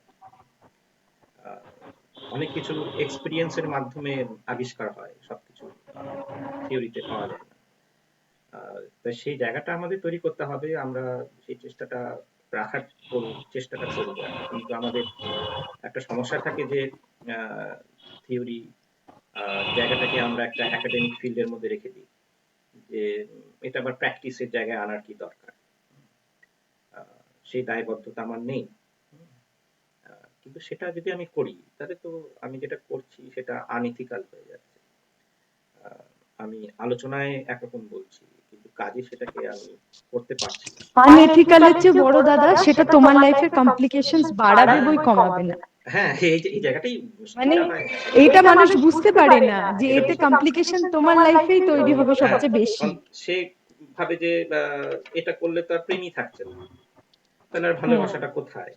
আর তাই যদি না থাকে তাহলে আমার তাহলে লাভটা কি হচ্ছে? কেনই বা আমি এই সম্পর্কে থাকবো? এই প্রশ্নগুলো তার মধ্যে চলে আসে যে তাহলে তো আমি মানে ভিকটিম হয়ে গেলাম আরকি। হ্যাঁ? যে এটা ঠিক হচ্ছে না। তাহলে এই সম্পর্কে আমি থাকবো না। এই জায়গাগুলো তার ১ম এই মাথাচাড়া দিয়ে ওঠে। হ্যাঁ, এই যে এই ভিকটিম ভিকটিম ফিল করাটা, এই জিনিসটা আমি প্রথমেই যেটা বললাম আর কি, যে আমরা মানে আমরা সবসময় আমাদের তরফ থেকে দেখি, তো তাই আমাদের মনে হয় এই ভিকটিম ফিল করাটার বাইরে গিয়ে যদি কোনো কিছু রেসপন্সিবিলিটি নিজের শোল্ডারে নেওয়া শুরু করি, তখন দেখবো জিনিসটা অনেক স্মুথ হবে। অ্যাটলিস্ট আমার ক্ষেত্রে, মানে আমার মানসিক শান্তি বা এই যে হতাশা বা যে ধরনের প্রেশারের কথা আমাদের তুমি বলেছো যেটা নিয়ে আজকে ডিসকাশন, তো সেই সবগুলোর থেকে নিজেকে মুক্ত রাখার সবচেয়ে বড় আর সহজ উপায় বলে আমার মনে হয় যে নিজের তরফ থেকে এই জিনিসগুলোকে ক্লিয়ার রাখা, যে আমি কোনো কিছু ভুল করছি না, বা আমার যেটা ভুল বলে মনে হয়েছে আমি করেছি, সেটার দায়িত্ব নিজের থেকে নিতে পারা ভীষণ বড় জিনিস। মানে আমরা নিজেদের একটা ছোট ভুলই স্বীকার করতে চাই না কারোর সামনে, সে আমার যত ভালো বন্ধু হোক, সে আমার মা হোক, বাবা হোক। বাবা মার সামনে ছেলে মেয়ে যদি স্বীকার করতে না পারে যেটা আমার ভুল হয়েছে, এই যে ইগো ব্যাপারটা চলে আসে, সেটা যতদিন থাকবে যে কোনো সম্পর্কের ক্ষেত্রে এই ক্ল্যাশটা তো হবেই হবে। একদমই তাই। ঠিক আছে বিপাশা, তুমি অনেক ধন্যবাদ। অনেক কিছুই এগুলো নিয়ে আলোচনা হতে পারে, ভবিষ্যতে আমরা করব। আরো অনেকে আছে, তাদের কথাগুলো একটু শুনি। আহ, একদম। হ্যাঁ, অনিন্দিতা দি, আপনি কিছু বলুন।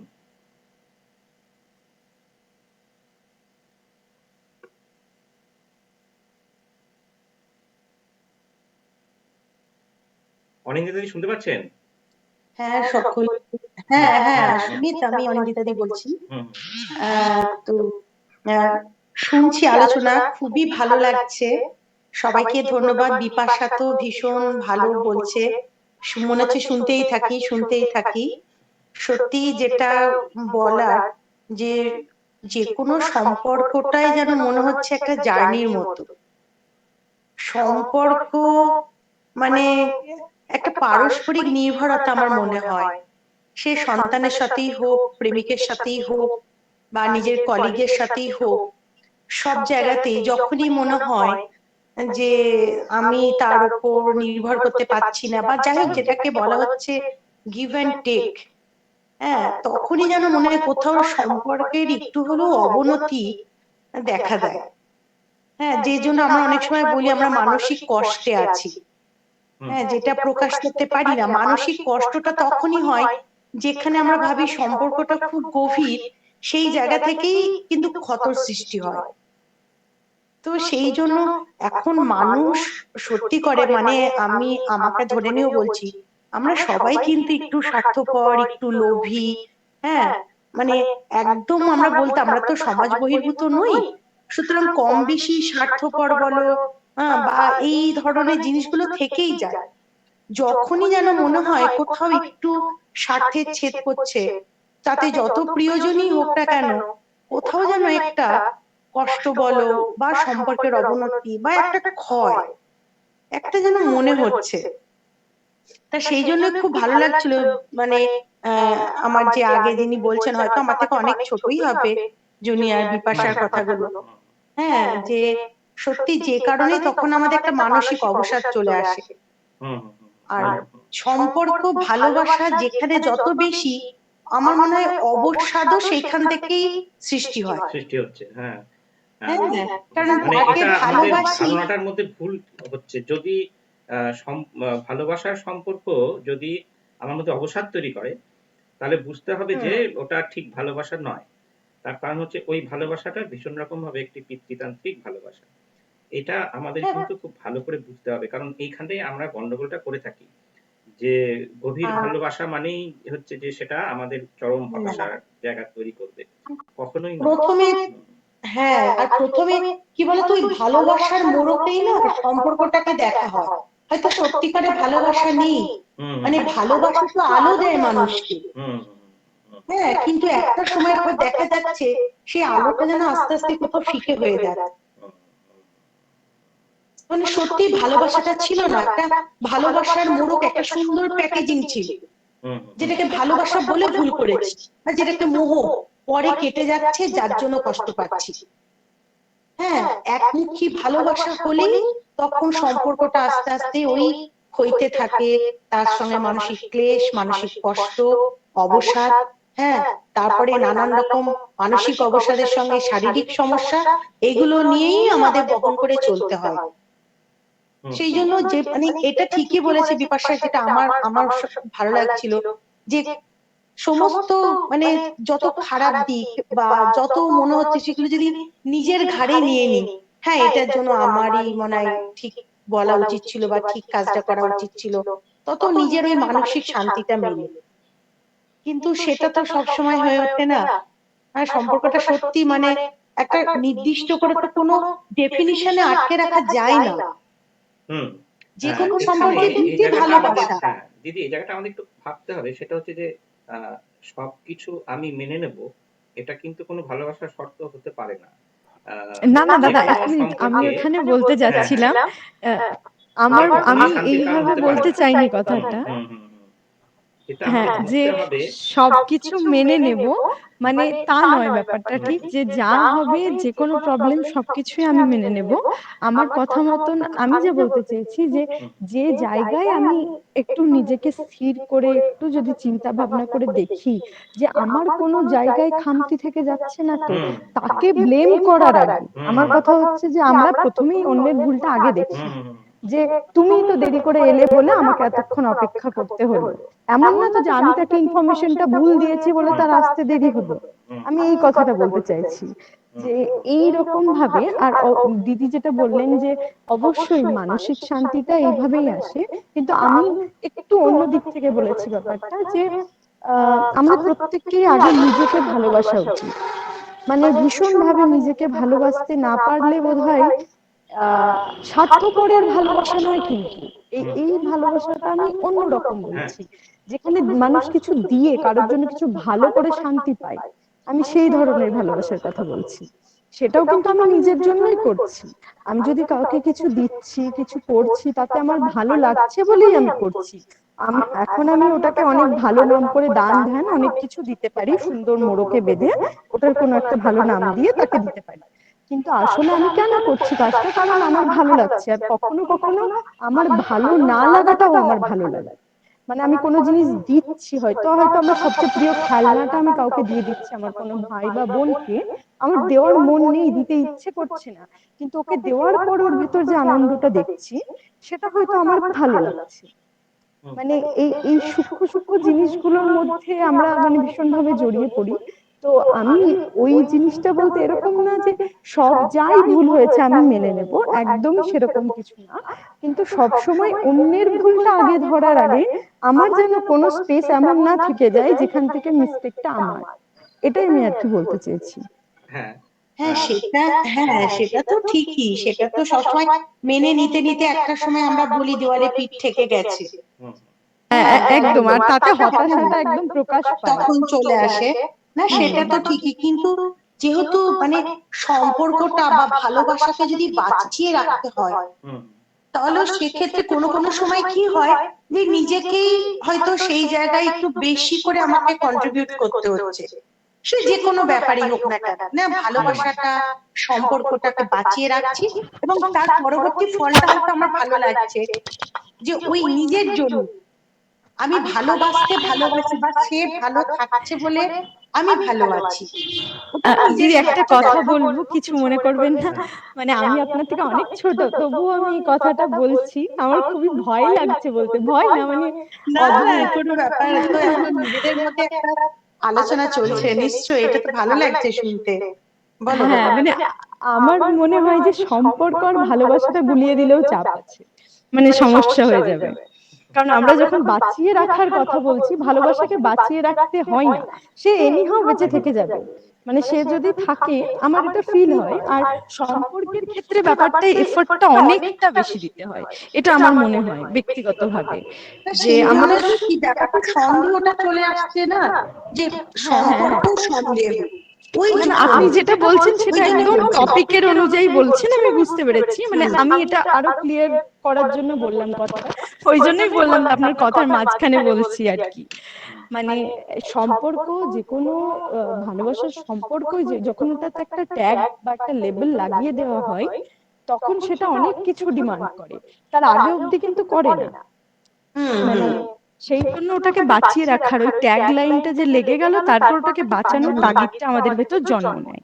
তার হ্যাঁ, আগে অবধি কিন্তু সেটাকে বাঁচিয়ে রাখার প্রয়োজন ঠিকই পড়ে না। হুম, ওই ঠিকই, সম্পর্কের ওই জন্য সম্পর্কের যেটা নাম দেয়া, ওই নাম দেওয়ার মধ্যে ওই হ্যাঁ নামটা একটা হ্যাঁ পিতৃতান্ত্রিক ধারণা চলে আসে, কারণ নামের মধ্যেই হ্যাঁ পিতৃতন্ত্রটা লুকিয়ে থাকে। একদম। হ্যাঁ সেই দিদি, জন্য আমি যেটা বলতে ভালোবাসাটা চাইছি থাকুক। সেটা হচ্ছে যে আমি একটা প্রশ্ন আপনাকে করি। সেটা হচ্ছে যে আপনি যেটা বললেন যে আমি কোনো ভুল করলাম না, তো আমার তরফ থেকে কোনো ভুল আছে কিনা সেই জায়গাটা আমাকে সম্পর্কে সচেতন হতে হবে। এবার সেই ভুলটা কিরকম হতে পারে, যেটা আপনি একটা উদাহরণ দিলেন যে হয়তো যে হয়তো দেখা গেল যে কাউকে আমি অকারণেই দোষারোপ করছি, কিন্তু দেখা গেল যে সেই জন্য প্রকৃত দায়ী আমি, সেটা সেই ধরনের ভুল তো আমাদের হয়েই থাকে। কিন্তু আরেকটা ধরনের ভুল, যে ভুলটা সম্পর্কে আমরা খুব একটা সচেতন হই না, কারণ ওটাকে আমরা ভুল বলেই মনে করি না। সেটা হচ্ছে যে আমাদের এটা প্রশ্ন করতে হবে যে আমি যাকে ভালোবাসি বা যার সঙ্গে আমার সম্পর্ক রয়েছে, আমি কি কোনোভাবে তার ব্যক্তিগত জীবনে অতিরিক্তভাবে খবরদারি করছি? মানে আমি কি কোথাও ভুল করছি যে কোন জায়গায় আমার প্রশ্ন করা উচিত, কোন জায়গায় প্রশ্ন করা উচিত নয়, এখানে কি আমি ভুল করছি? বা আমার যে প্রেমিক, আমার যে হাজবেন্ড বা ওয়াইফ, তার যে নিজস্ব যে বিষয়গুলো, তার যে প্রাইভেসি বা গোপনীয়তা, বা তার যে নিজস্ব যে চয়েসেস গুলো, আমি কি সেই জায়গায় কোনোভাবে যে সেই জায়গাটিকে নিয়ন্ত্রণ করার চেষ্টা করছি? সেই জায়গার মধ্যে কি আমি ঢুকে গিয়ে ইন্টারফেয়ার করছি? এরকম আমি কোনো ভুল করছি না তো? এই জায়গাটা সম্পর্কে কিন্তু আমাদের ভীষণ সচেতন হতে হবে, কারণ এই জায়গাটা আমরা কিছুতেই বুঝে উঠতে পারি না।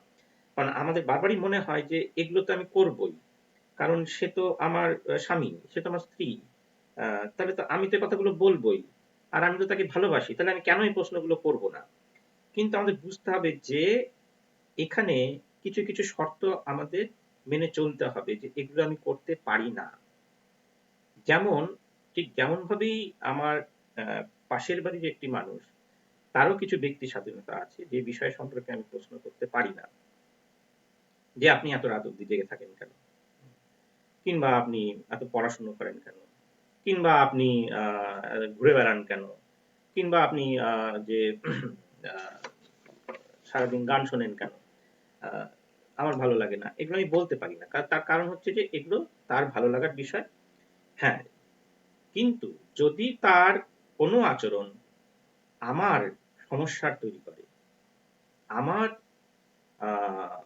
যে স্বাধীনতাতে কোনোভাবে সেটা হস্তক্ষেপ করে, তখনই আমি কিন্তু সেটা বলবো,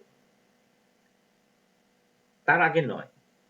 এবার সমস্যাটা হচ্ছে এখানেই যে এই যে আপনি যেটা বললেন যে ভুল হওয়া, যে সম্পর্কে আমাকে সচেতন হতে হবে যে আমার তরফ থেকে কোনো ভুল হচ্ছে কিনা, সেই জায়গায় কিন্তু আমাদের এই প্রশ্নগুলো রাখতে হবে যে আমি এখানে কোনো ভুল করে ফেলছি কিনা। যে প্রত্যেকেরই একটা পার্সোনাল লিবার্টি আছে। পার্সোনাল লিবার্টি মানে এই নয় যে সে যা খুশি তাই করবে, অন্যের অসুবিধা না করে। অন্যের অসুবিধা বলতে সেটা অন্য বলতে নিজের জীবন সঙ্গীও হতে পারে।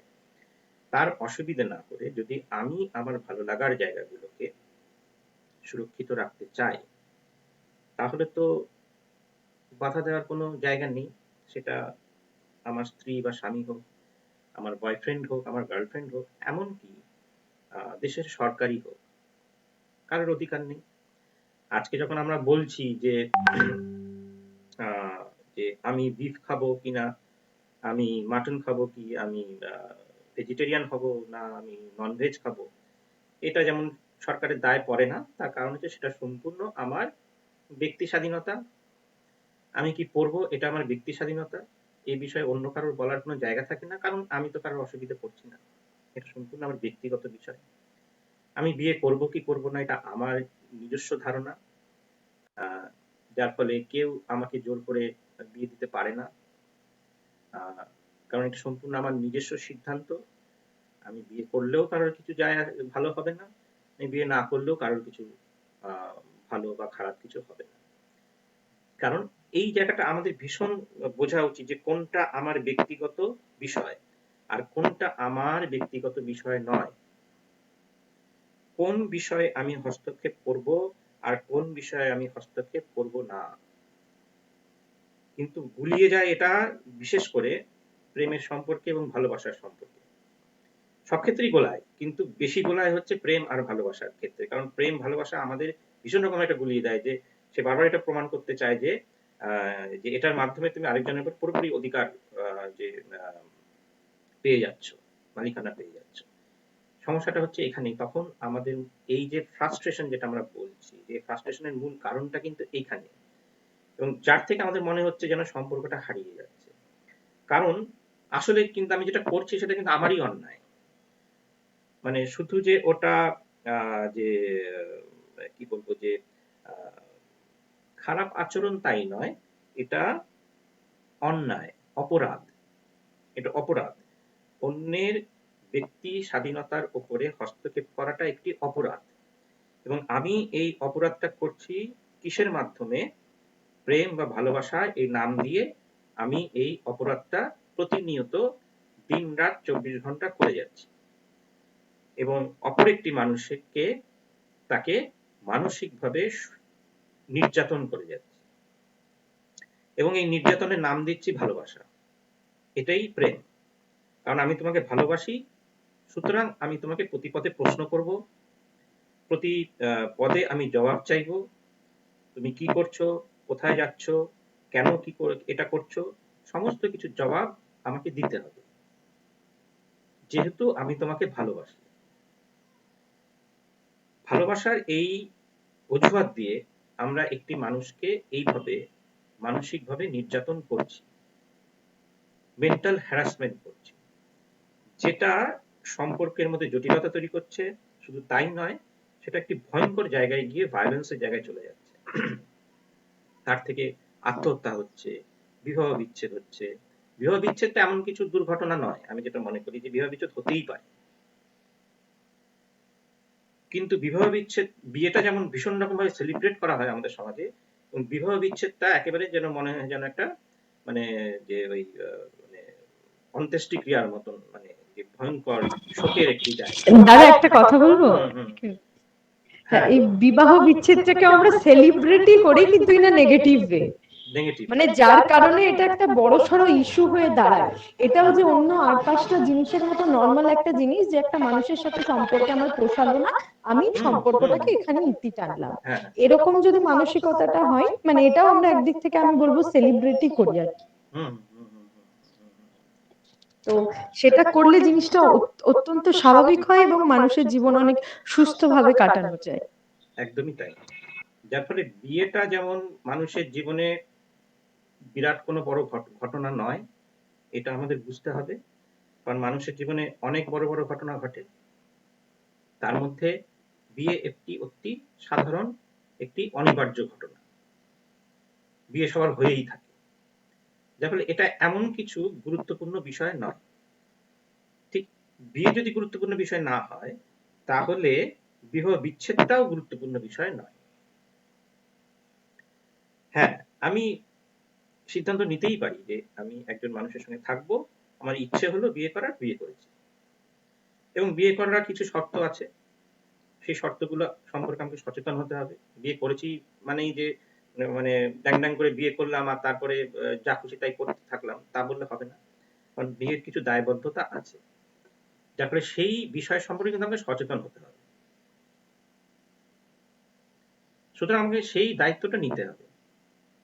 কিন্তু আমরা একই সঙ্গে যে বিয়ে করেছি মানে এই নয় যে আমি যাকে বিয়ে করেছি তার মালিকানা আমি পেয়ে গেছি এবং তাকে সমস্ত রকম ভাবে জবাবদিহি করতে বাধ্য করবো, এটা কখনোই হতে পারে না। কারণ বিয়ে আপাতভাবে আমাদের যেটা পিতৃরানী সমাজ শেখায় যে তোমাকে হয়তো সেই অধিকারটা দিয়েছে, কিন্তু কখনোই তা নয়, সেটা হতে পারে না। কারণ তুমি যেটা করছো সেটা অপরাধ। কারণ একটি গণতান্ত্রিক রাষ্ট্রে কখনোই আমি অপরের স্বাধীনতায় হস্তক্ষেপ করতে পারি না।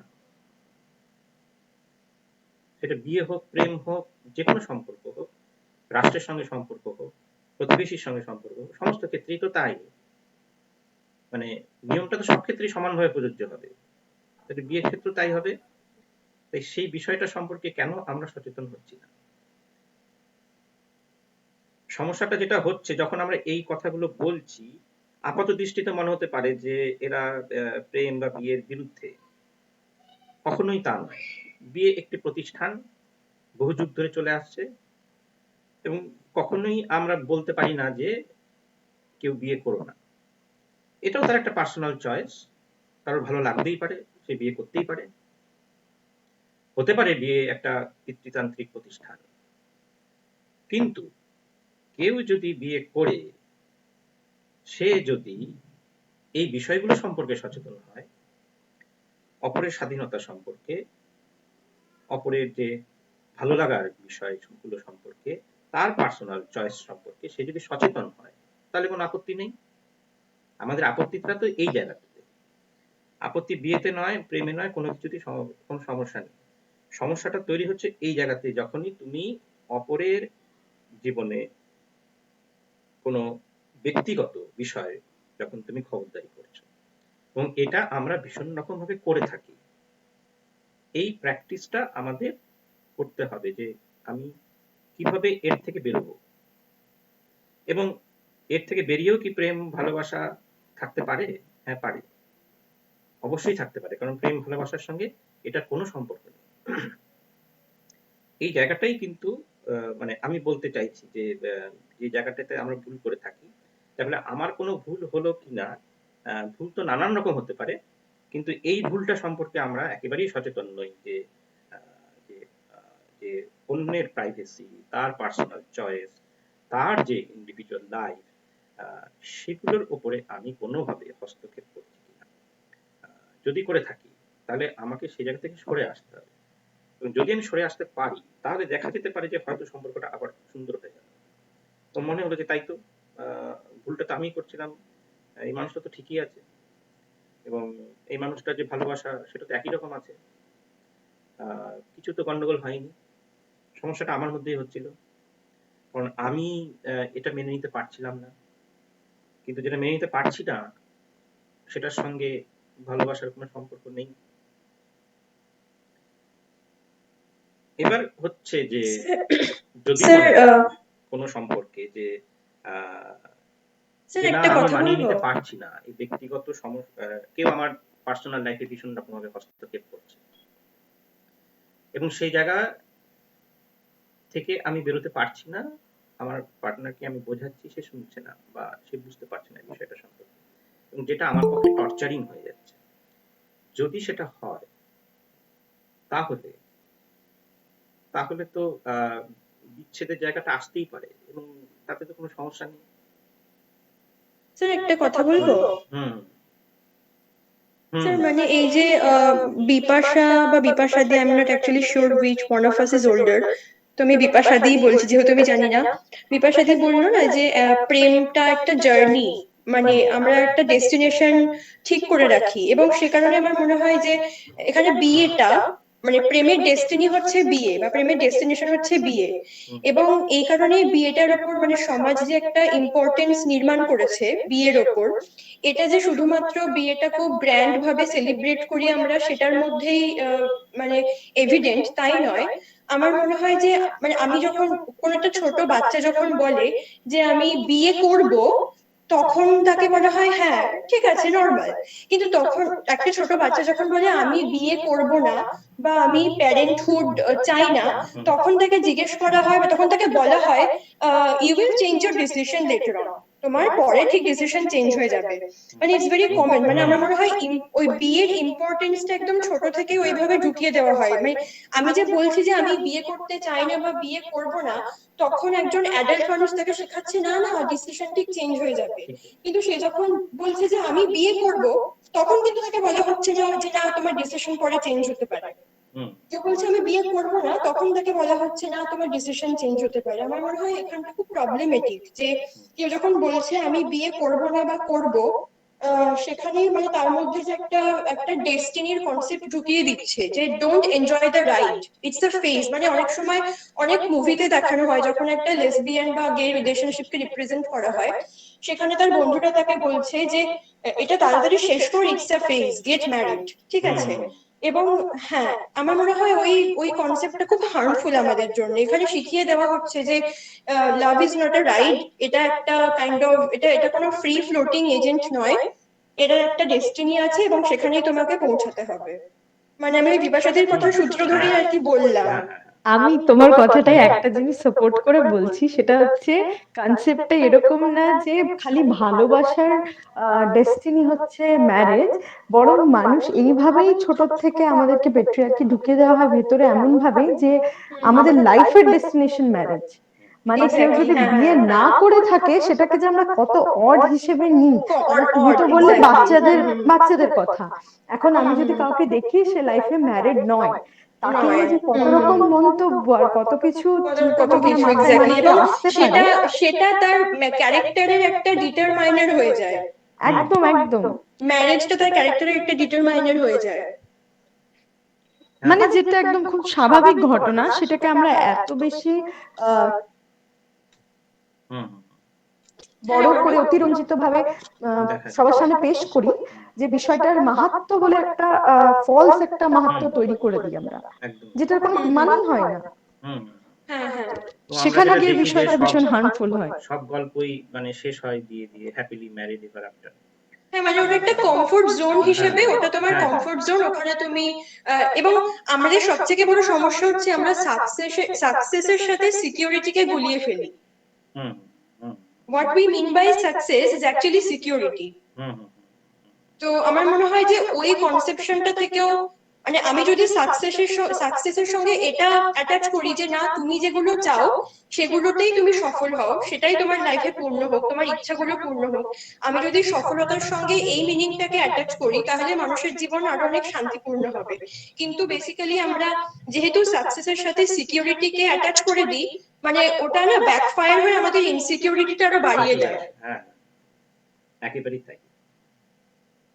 এখানেই সমস্যাটা তো, মানে যেটা হচ্ছে যে যখন আমি একটি মানুষকে বলছি যে তাকে বন্দুক ধরে যখন বলছি যে তুমি এখানে বসে থাকো, নড়বে না একটু, তখন আমি ভাবছি না যে আমিও কিন্তু তার দ্বারা নিয়ন্ত্রিত হচ্ছি, কারণ আমাকে বন্দুকটা ধরে থাকতে হবে, কারণ বন্দুক না ধরলে সে পালাবে। তো যার ফলে যে যাকে আমি ভাবছি নিয়ন্ত্রণ করছি, সেও কিন্তু আমাকে নিয়ন্ত্রণ করছে। যার ফলে এই সম্পর্কের মধ্যে যখন আমরা এই নিয়ন্ত্রণের জায়গাটা নিয়ে আসবো, তখন আমি নিজেও কিন্তু নিয়ন্ত্রিত হতে শুরু করব। যার ফলে এই জায়গাটা সম্পর্কে আমাদের ভীষণ স্পষ্ট হওয়া উচিত যে যখন আমি তার স্বাধীনতা সম্পর্কে যেমন আমি সচেতন, স্বাভাবিকভাবে সেও আমার স্বাধীনতা সম্পর্কে সচেতন হবে। এটাই স্বাভাবিক।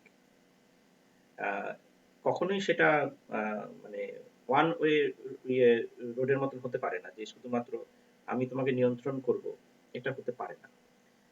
অজান্তে তুমিও নিয়ন্ত্রিত হবে। যেমন আজকের এই যে কি ইন্টারন্যাশনাল মেন্স ডেতে সব দেখছি, ছেলেরাও দেখি ভীষণ রকম ভাবে যে অভিযোগ করছে, তাদেরও অনেক দুঃখ আছে, কষ্ট আছে যে তারা মেয়েদের দ্বারা অত্যাচারিত। তাই এই জায়গাটা শুনতে খুব হাস্যকর লাগে যে একটা পিতৃতান্ত্রিক সমাজে ছেলেরাও ওইভাবে ফাটা কান্না করছে।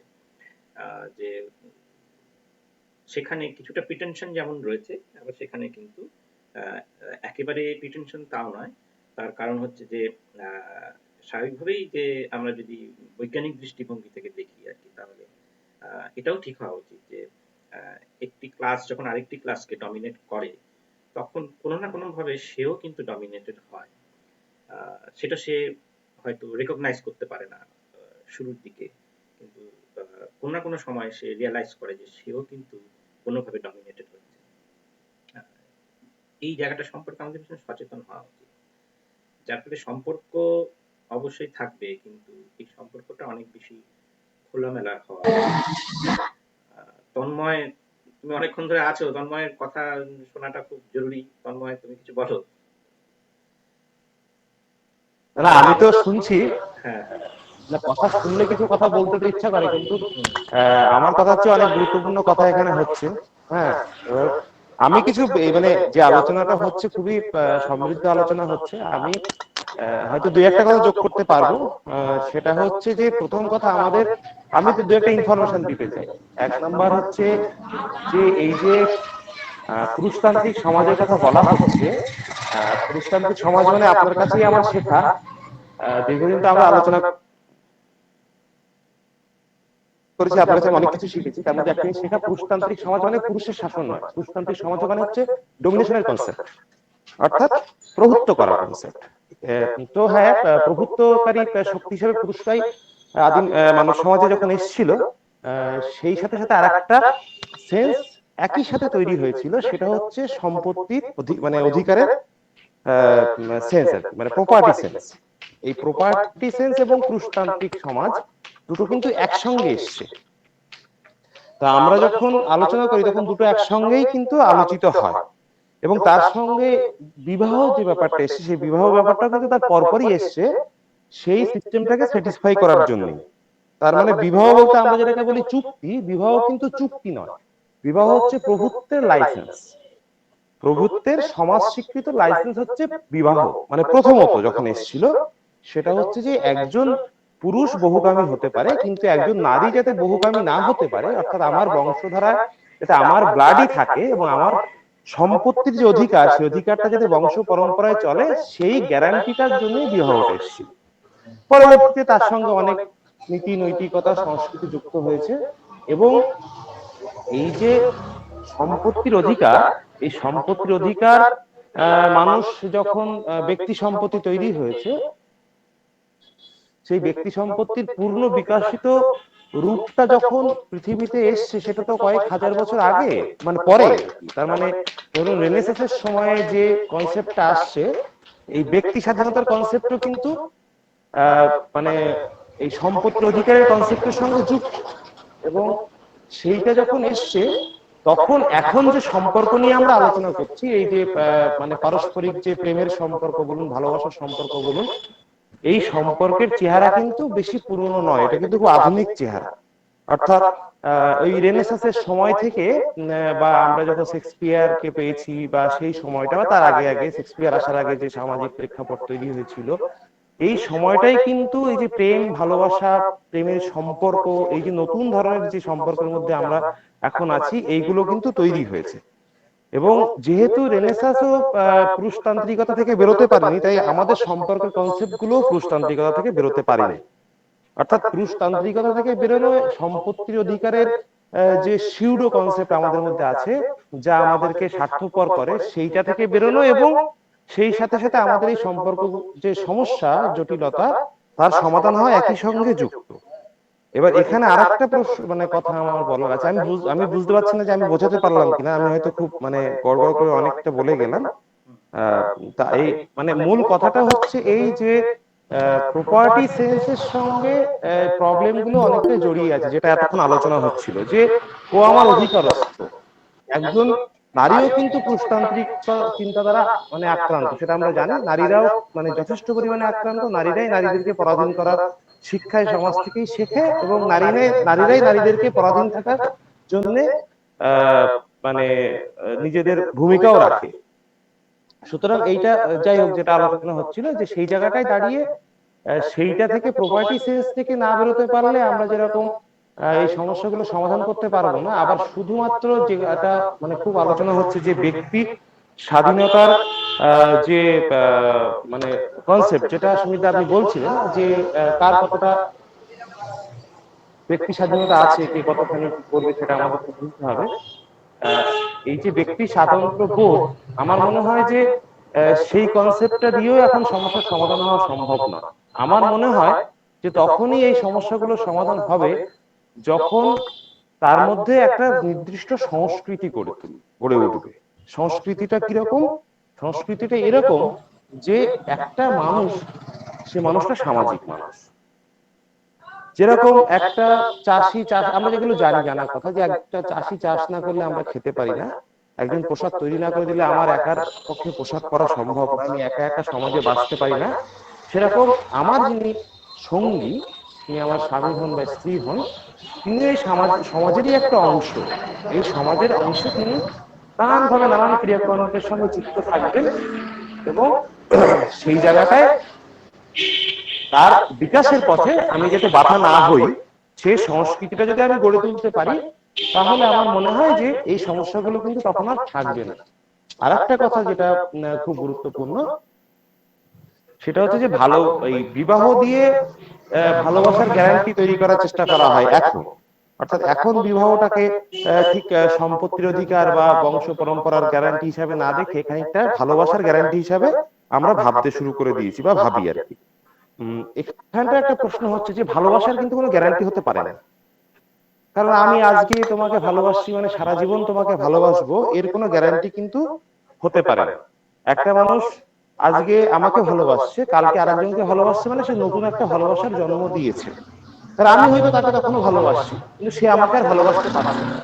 এটা নিঃসন্দেহে যে ভালোবাসে তার জন্য খুবই দুঃখজনক ব্যাপার, দুঃখদায়ক ব্যাপার। কিন্তু তাকে এটাও বুঝতে হবে যে সে নতুন একটা ভালোবাসার জন্ম দিয়েছে, সুতরাং সেখানে তাকে আমি বাধা দিতে পারি। এই যে সংস্কৃতি, এই যে সেন্স, এই যে কালচার, এই যে এটাকে কষ্ট পাওয়া সত্ত্বেও মেনে নেওয়া বা এইটাকে মর্যাদা দেওয়া, এই বোধটা তৈরি হলে কিন্তু অনেক সমস্যার সমাধান হয়ে যায়। এইটা আমার মনে হয়। আমি বেশি কিছু বলবো না, আপনারা অনেক ভালো ভালো আলোচক আছেন, আমি বললাম, আমার কিছু ভুল হলে মার্জনা করবেন। না না তন্ময়, খুব ভালো তুমি কথাগুলো বললে, এবং যে অনেক যে একদম শুরুর দিকে কিভাবে প্রপার্টি সেন্সটার সঙ্গে কিভাবে যে সম্পর্কগুলো আমাদের জড়িয়ে আছে, এবং কেন নারীকে আমরা যে মানে ডোমেস্টিক লাইফের মধ্যে কেন তাকে আটকে রাখার চেষ্টা করি, সেই একই ব্যাপার সেই সম্পত্তির সঙ্গেই সেটা জড়িত। কারণ তার যে সন্তান, সে সন্তান যে আমারই সন্তান, এটা তো আমাকে চিহ্নিত করতে হবে। আর একটা সমস্যা সুমিতা, আমি একটা জিনিস উল্লেখ করতে চাই যে আমরা যেটা বললাম বা আমি যেটা বললাম, এটা একটা কনসেপ্ট, কিন্তু আপনি যেটা বলছিলেন যে জীবন চর্চায় আমরা এটা আনতে পারি না, খুবই কঠিন, সেটা চর্চার বিষয়, সেটা সংগ্রামের বিষয়, সেটা নিজেকে গড়ে তোলার বিষয়। একই সাথে সাথে সেটা আরেকটা জিনিসের সঙ্গে যুক্ত, সেটা হচ্ছে সোশ্যাল সিকিউরিটি। সোশ্যাল সিকিউরিটি খুব ইম্পর্টেন্ট। আমি খুব প্র্যাকটিক্যাল একটা কথা বলছি। ধরুন আমাদের কারোর স্বামী বা স্ত্রী, বিশেষ করে মেয়ে একজন বা স্ত্রী, তিনি অন্য একটা সম্পর্কে যুক্ত হলেন, কিন্তু দেখা গেল যে সেই সম্পর্কে যুক্ত হওয়াটা তাকে আর্থিকভাবে বা সামাজিকভাবে নিরাপত্তাহীন করে দেবে। সেক্ষেত্রে সে কিন্তু বাধ্য হয় পুরনো সম্পর্কটার সঙ্গে থাকতে। আবার আরেকটা জিনিস সবচেয়ে বেশি পিতামাতাদের মধ্যে আজকের দিনে নতুন সম্পর্কের ক্ষেত্রে আসে, সেটা হচ্ছে আমার বাচ্চাটার কি হবে। সে ছিন্নমূল হয়ে যাবে, তার ভবিষ্যৎ অন্ধকার হয়ে যাবে। আমি একটা অন্য মানুষের সঙ্গে যদি আমি জীবনটাকে গাঁটছড়া বাঁধি, মানে আমার সম্পর্ক হয়েছে, সত্যিকারের একটা নতুন সম্পর্ক হয়েছে, সেখানে আমি যাবো, তাহলে আমার ছেলেটার বা মেয়েটার কি হবে। এই যে একটা সোশ্যাল ইনসিকিউরিটি, বিশেষ করে শিশুদের জন্য, সেটা সমাজ ব্যবস্থার সঙ্গে যুক্ত।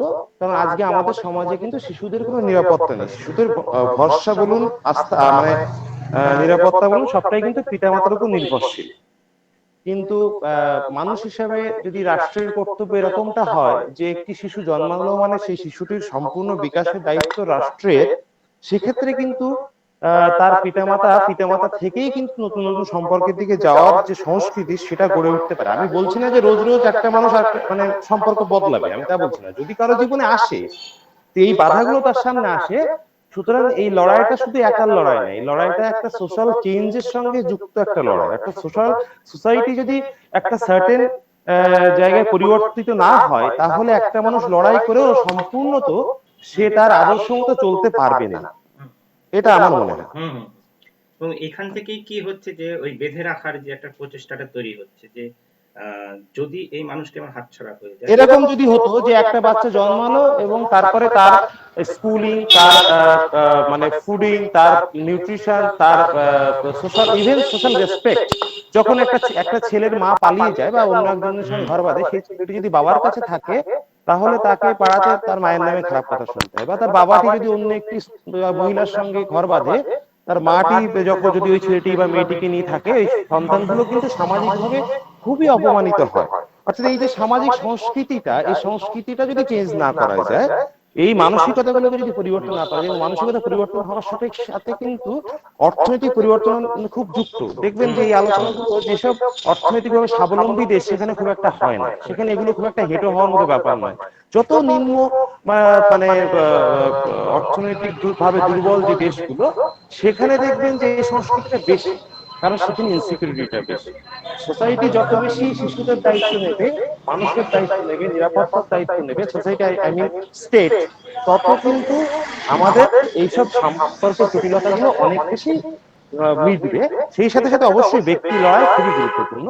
ব্যক্তি লড়াই এবং সোশ্যাল স্ট্রাগল দুটো একসঙ্গে না মেলাতে পারলে মুক্তি নেই, দুটোকে মেলাতে হবে। এবং সেই লড়াইয়ে সবাই যুক্ত হওয়া উচিত। শুধু ব্যক্তিগতভাবে একা একা লড়ে গিয়ে আমরা আমাদেরকে বা আমাদের ঘরগুলোকে পাল্টাতে পারবো না। সেই আমাদের স্ত্রীরা রান্না করবে, অধিকাংশ ক্ষেত্রে বলছি, মেয়েরা ঘরে আটকে থাকবে, বাচ্চারা শিখবে, বাবা যা বলে তাই হয়, ইত্যাদি। অবশ্যই তন্ময়, তুমি আরেকটা জায়গা যেটা জুড়লে, সেটা হচ্ছে যে আমরা আমাদের ব্যক্তিগত জীবনে নিয়ে যতই বদলানোর চেষ্টা করি না কেন, পারিপার্শ্বিক অবস্থা, অর্থনৈতিক যে অবস্থা, সমস্ত কিছুর সঙ্গে কিন্তু জড়িয়ে আছে, যার ফলে এই বাইরের জগৎটার সঙ্গেও আমাদের সংগ্রাম করতে হয়। যার ফলে এই বাইরের জগৎটা না শুধরলে পুরোটা আমাদের পক্ষে লড়াই করাটা সম্ভব নয়, এবং যার কারণেই আমরা করি কি, যে যেহেতু এই লড়াইটা আমাদের পক্ষে লড়া সম্ভব নয়, সম্ভবত সেই কারণে আমাদের অনিবার্যভাবে সম্পর্কের মধ্যে কি হয় যে এই ধরনের যে অযাচিত কিছু জায়গা চলে আসে, যেটা হচ্ছে যে যাকে ভালোবাসি তাকে সবসময় বেঁধে রাখা, নজরে রাখা, এই যে একটা প্রচেষ্টা, এবং এটা মেয়েদের মধ্যে মানে একটু বেশি হয়। তার কারণ হচ্ছে যে মেয়েদের স্বাভাবিকভাবে অর্থনৈতিক স্বাধীনতাটা সেইভাবে থাকে না, বা নানান ধরনের যে দিক দিয়ে তারা যে সেই অধিকার থেকে বঞ্চিত, যার ফলে একটি ছেলে যতটা স্বাধীনতা এনজয় করতে পারে সেটা একটি মেয়ে পারে না। যার ফলে কোনো একটি মেয়ের পক্ষে এই প্রবণতাটা বেশি তৈরি হয় যে যাকে ভালোবাসি তাকে আঁকড়ে থাকা, বা যার সঙ্গে আমার বিয়ে হয়েছে তাকে ধরে থাকা, হাতছাড়া না হওয়া, এবং তার থেকে যে সন্দেহের জায়গাগুলো তৈরি হয়, যেটা আমাদের আজকে মূল বিষয়, যে কেন সন্দেহ করি, যে এখানে একটা কিছুটা যে পুরোপুরিভাবে যে যে এটা আমাদের শিক্ষার অভাব তা নয়, কিছুটা অনেকটা যেটা তোমার কথা থেকে বেরিয়ে আসলো, যে হেল্পলেসনেস থেকেও আমরা এটা করে থাকি, যে না তাকে বেঁধে রাখবো, যে সে যদি হারিয়ে যায় তাহলে তাহলে আমার জায়গাটা এন্ডেঞ্জার্ড হয়ে যাচ্ছে, সুতরাং আমি তাহলে কি করব। এবং এই জায়গা থেকে তা কি হচ্ছে যে মেয়েদের ক্ষেত্রে সন্দেহের জায়গাটা ভীষণ রকম ভাবে দানা বাঁধছে। আমি বলছি না যে ছেলেদের সন্দেহ হয় না, ছেলেরাও মারাত্মকভাবে তারাও এই সন্দেহের শিকার, এবং তাদের ক্ষেত্রে যেটা হয় সেটা হচ্ছে যে যেহেতু তারা নারীকে তার নিজস্ব প্রপার্টি বলে মনে করে, এবং তার যে পিউরিটি রক্ষার একটা দায় তার মধ্যে এসে যায়। সমাজ তাকে বলে যে তুমি যাকে ভালোবাসো, তোমার প্রেমিকা, তোমার যে স্ত্রী, তার পিউরিটি রক্ষা করার দায়িত্ব তোমার, কারণ তুমি পুরুষ। তাহলে তুমি তোমার স্ত্রীর, তোমার প্রেমিকার যে পিউরিটি তুমি রক্ষা করতে পারছো না, তাহলে তো তোমার পুরুষত্বের জায়গাটা একটা প্রশ্নের জায়গা চলে আসছে। তখন কি হচ্ছে যে তোমার মধ্যে যে টেনশনটা তৈরি হচ্ছে, যে তাহলে পুরুষ হিসেবে আমি ব্যর্থ, কারণ আমি আমার স্ত্রী, আমার প্রেমিকাকে আমি নিয়ন্ত্রণ করতে পারছি না। এই জায়গা থেকে একটা হতাশার জায়গা তৈরি হয়। আবার একটি মেয়ের ক্ষেত্রে যেটা হয়, যে মেয়েদের যেটা শেখানো হয় যে স্বামীকে যে যে ভালোবাসা দিয়ে তাকে সেবা করে তাকে নিজের সাথে কবজা করে রাখা আর কি, যেই যেটাকে বলে যে বিভিন্ন ধরনের যে স্ট্র্যাটেজি তাকে শেখানো হয় আর কি, যে কি করে স্বামীকে হাতে রাখতে হয়, এবং যে মেয়েটি এটা পারে সে সমাজে ভীষণ প্রশংসিত হয়, এবং মেয়েদের কাজই এটা, যে পুরুষকে সঠিক পথে রাখা, তাকে বেঁধে রাখা, এটা তার দায়িত্ব। মানে নানানভাবে তাকে আকৃষ্ট করে শারীরিক আকর্ষণ দিয়ে বা সেবার মাধ্যমে এটা তুমি করবে, এবং তুমি যখন তুমি দেখছো যেটা তুমি পারছো না করতে, তখন স্বাভাবিকভাবে নারী হিসেবে তোমার যে জায়গাটা, সেই জায়গাটা প্রশ্নের জায়গায় চলে আসছে। তাহলে নারী হিসেবে তুমি ব্যর্থ হয়ে যাচ্ছ, যে তুমি তোমার স্বামীকে তুমি ধরে রাখতে পারছো না।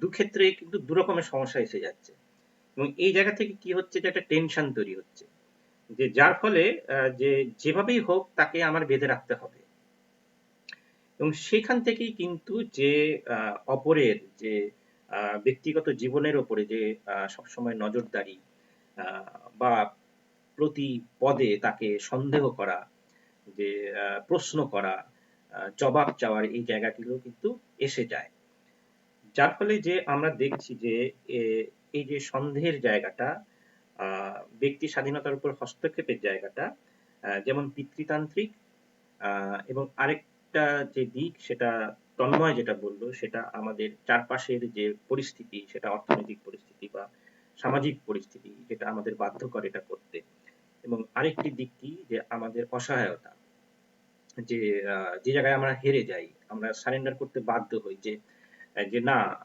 যে আমার যে পুরুষ হিসেবে, নারী হিসেবে, স্ত্রী হিসেবে, স্বামী হিসেবে আমার যে জায়গাটি, যদিও এটা পিতৃতান্ত্রিক তৈরি করা একটা জায়গা, সেই জায়গাটিকে ধরে রাখতে হবে, সেটাকে হারানো যাবে না। সেটা চলে গেলে বারবার মনে হবে যে তাহলে আমি হেরে যাচ্ছি, ব্যর্থ হয়ে যাচ্ছি, বা আমাকে নিয়ে সবাই হাসাহাসি করবে।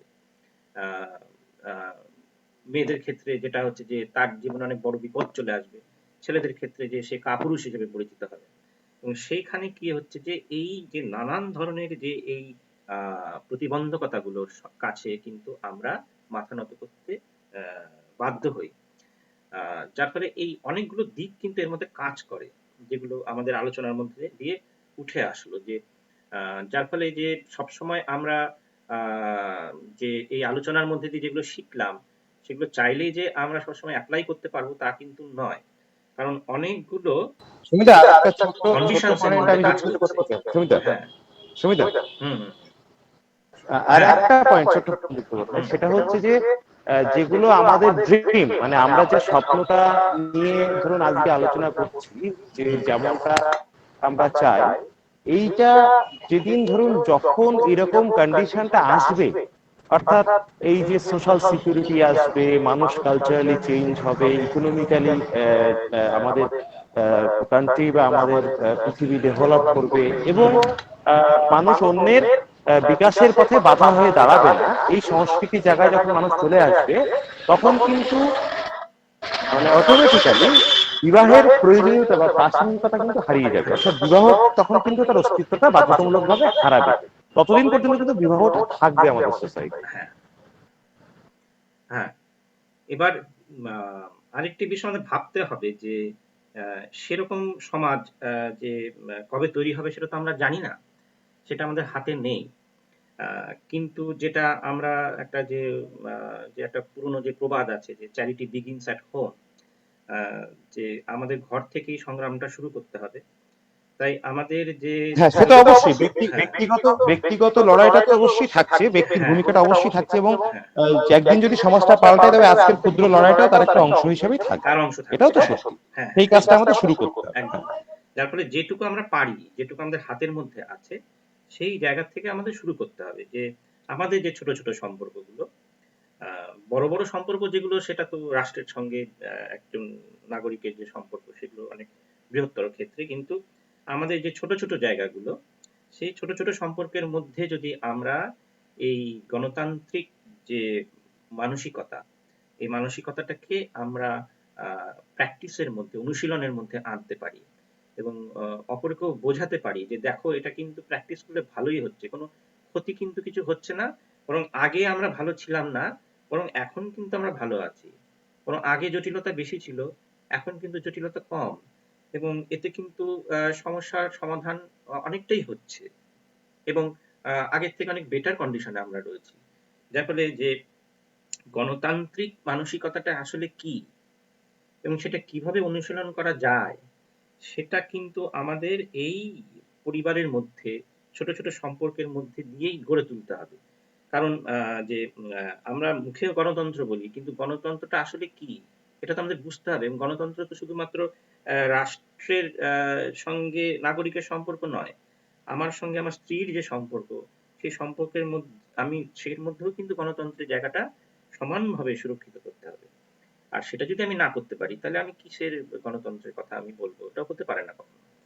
যার ফলে আমরা নারীবাদ বলি, যাই বলি না কেন, বৃহত্তর কনসেপ্টে সেই গণতন্ত্রের জায়গাটাই কিন্তু আসে। নারীবাদ কিন্তু মূলত ভাবে যেটা যে কথাটা বলে সেটা কিন্তু গণতন্ত্রের কথাটাই বলে, নামটা হয়তো নারীবাদ, কিন্তু নতুন করে নামকরণ, নতুন করে সংগ্রাম সবকিছুর ক্ষেত্রেই প্রয়োজন, তার একটা আইডেন্টিটির প্রয়োজন, কিন্তু আমরা যে কাজটা করতে চাইছি সেই কাজটা কিন্তু সেই একই কাজ। নারীবাদ আসলে মানুষবাদ। একেবারেই তাই, একেবারে গণতন্ত্রের কথাটাই সে বলছে, প্রত্যেকের সমান অধিকারের কথাটাই সে বলছে, কিন্তু সে একটা নতুন রূপে বলছে, নতুন ঢঙে, নতুন ভাষায়, নতুন ধরনে সে বলছে। তার কারণ হচ্ছে যে যে তার একটা নিজস্ব আইডেন্টিটি দরকার, সব ক্ষেত্রেই তাই। যেমন দলিতদের তাদের নিজস্ব একটা সংগ্রাম রয়েছে, কারণ তাদের সেই সংগ্রামটা তারা তাদের মতন ভাবে না তৈরি করলে তাদের অবস্থাটা কোনোভাবেই আইডেন্টিফাইড হবে না। যার ফলে এই জায়গাগুলো রয়েছে, যার ফলে নারীবাদের প্রয়োজনটা এখানেই। এখানে সবাই বুঝতে পারে না যে আমি মানবতার কথা বলছি, সমতার কথা বলছি, আবার নারীবাদের কেন প্রয়োজন। নারীবাদের প্রয়োজন এখানেই, কারণ তুমি নারীদের জায়গাটাকে তুমি কনসিডারেশনের মধ্যে আনছো না। তুমি নারীবাদ তুমি গণতন্ত্রের কথা বলছো, সমানাধিকারের কথা বলছো, কিন্তু নারীর কথাটা ভুলে যাচ্ছ যে নারীরও তো গণতন্ত্রের প্রয়োজন আছে।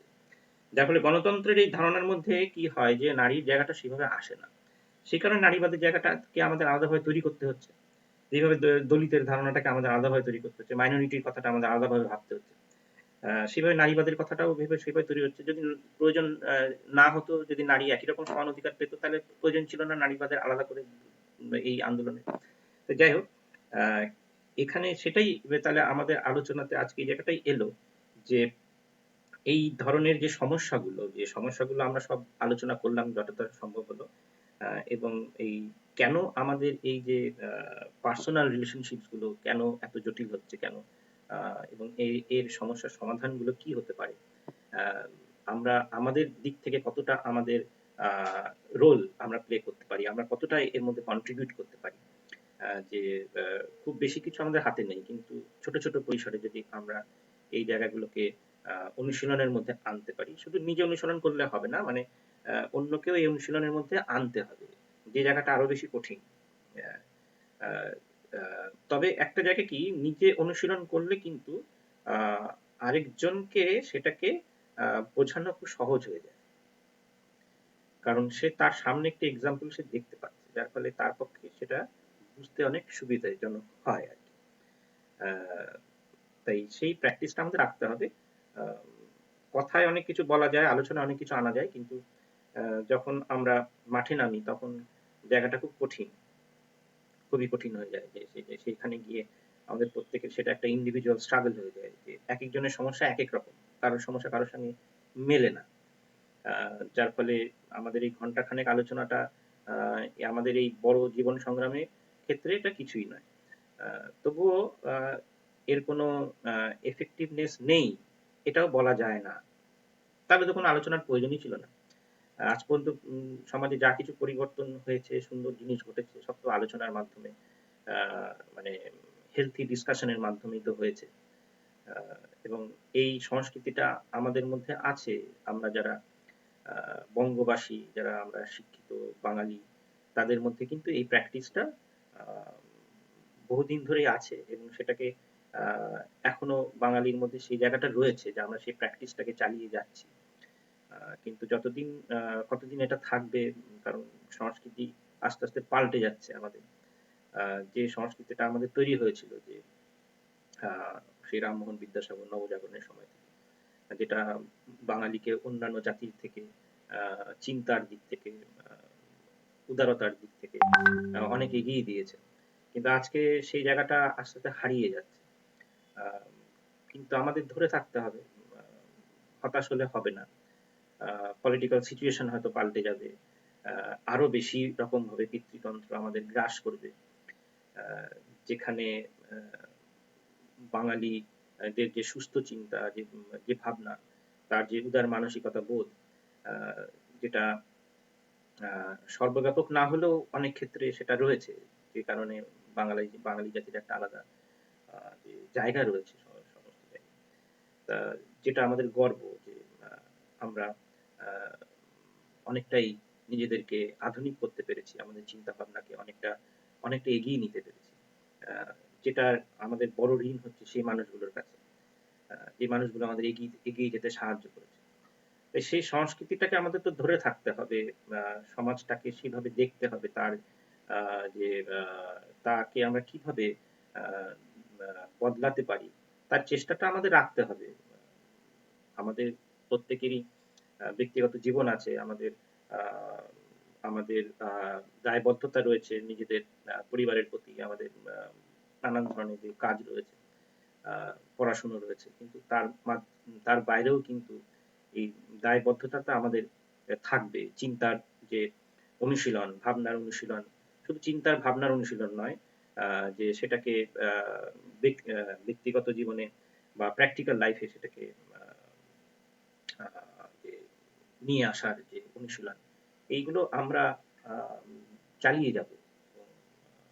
অনেকের কথা আজকে শুনলাম এবং শুনে খুব ভালো লাগলো যে তাদের চিন্তা ভাবনাগুলো, যে তারা ভাবছে যে এরকম একটি সমাজে দাঁড়িয়ে ভয়ঙ্কর পিতৃতন্ত্র যেখানে আমাদের যে মানে সবসময় শাসন করে যাচ্ছে, সেই জায়গায় দাঁড়িয়েও আমরা এই ভাবনাগুলো ভাবছি, এটাই তো সবচেয়ে বড় ব্যাপার, যে আমি ভাবতে পারছি জিনিসগুলোকে নিয়ে। এটাই বা কজন পারে। আহ, এরকম উদাহরণ কয়েকটি আহ, যখন তৈরি হয়, সেটাই কিন্তু একটা বড় পরিবর্তন নিয়ে আসতে পারে সমাজে। যার ফলে অনেক ধন্যবাদ সবাইকে, কস্তুরীকে, অনিন্দিতাদিকে, বিপাশাকে, তন্ময়কে, আরো অনেকে ছিল, সবার কথা শোনা হলো না, তবুও আমি অনুরোধ রাখছি যদি কারোর কিছু বলার থাকে তাহলে সে অবশ্যই বলতে পারে।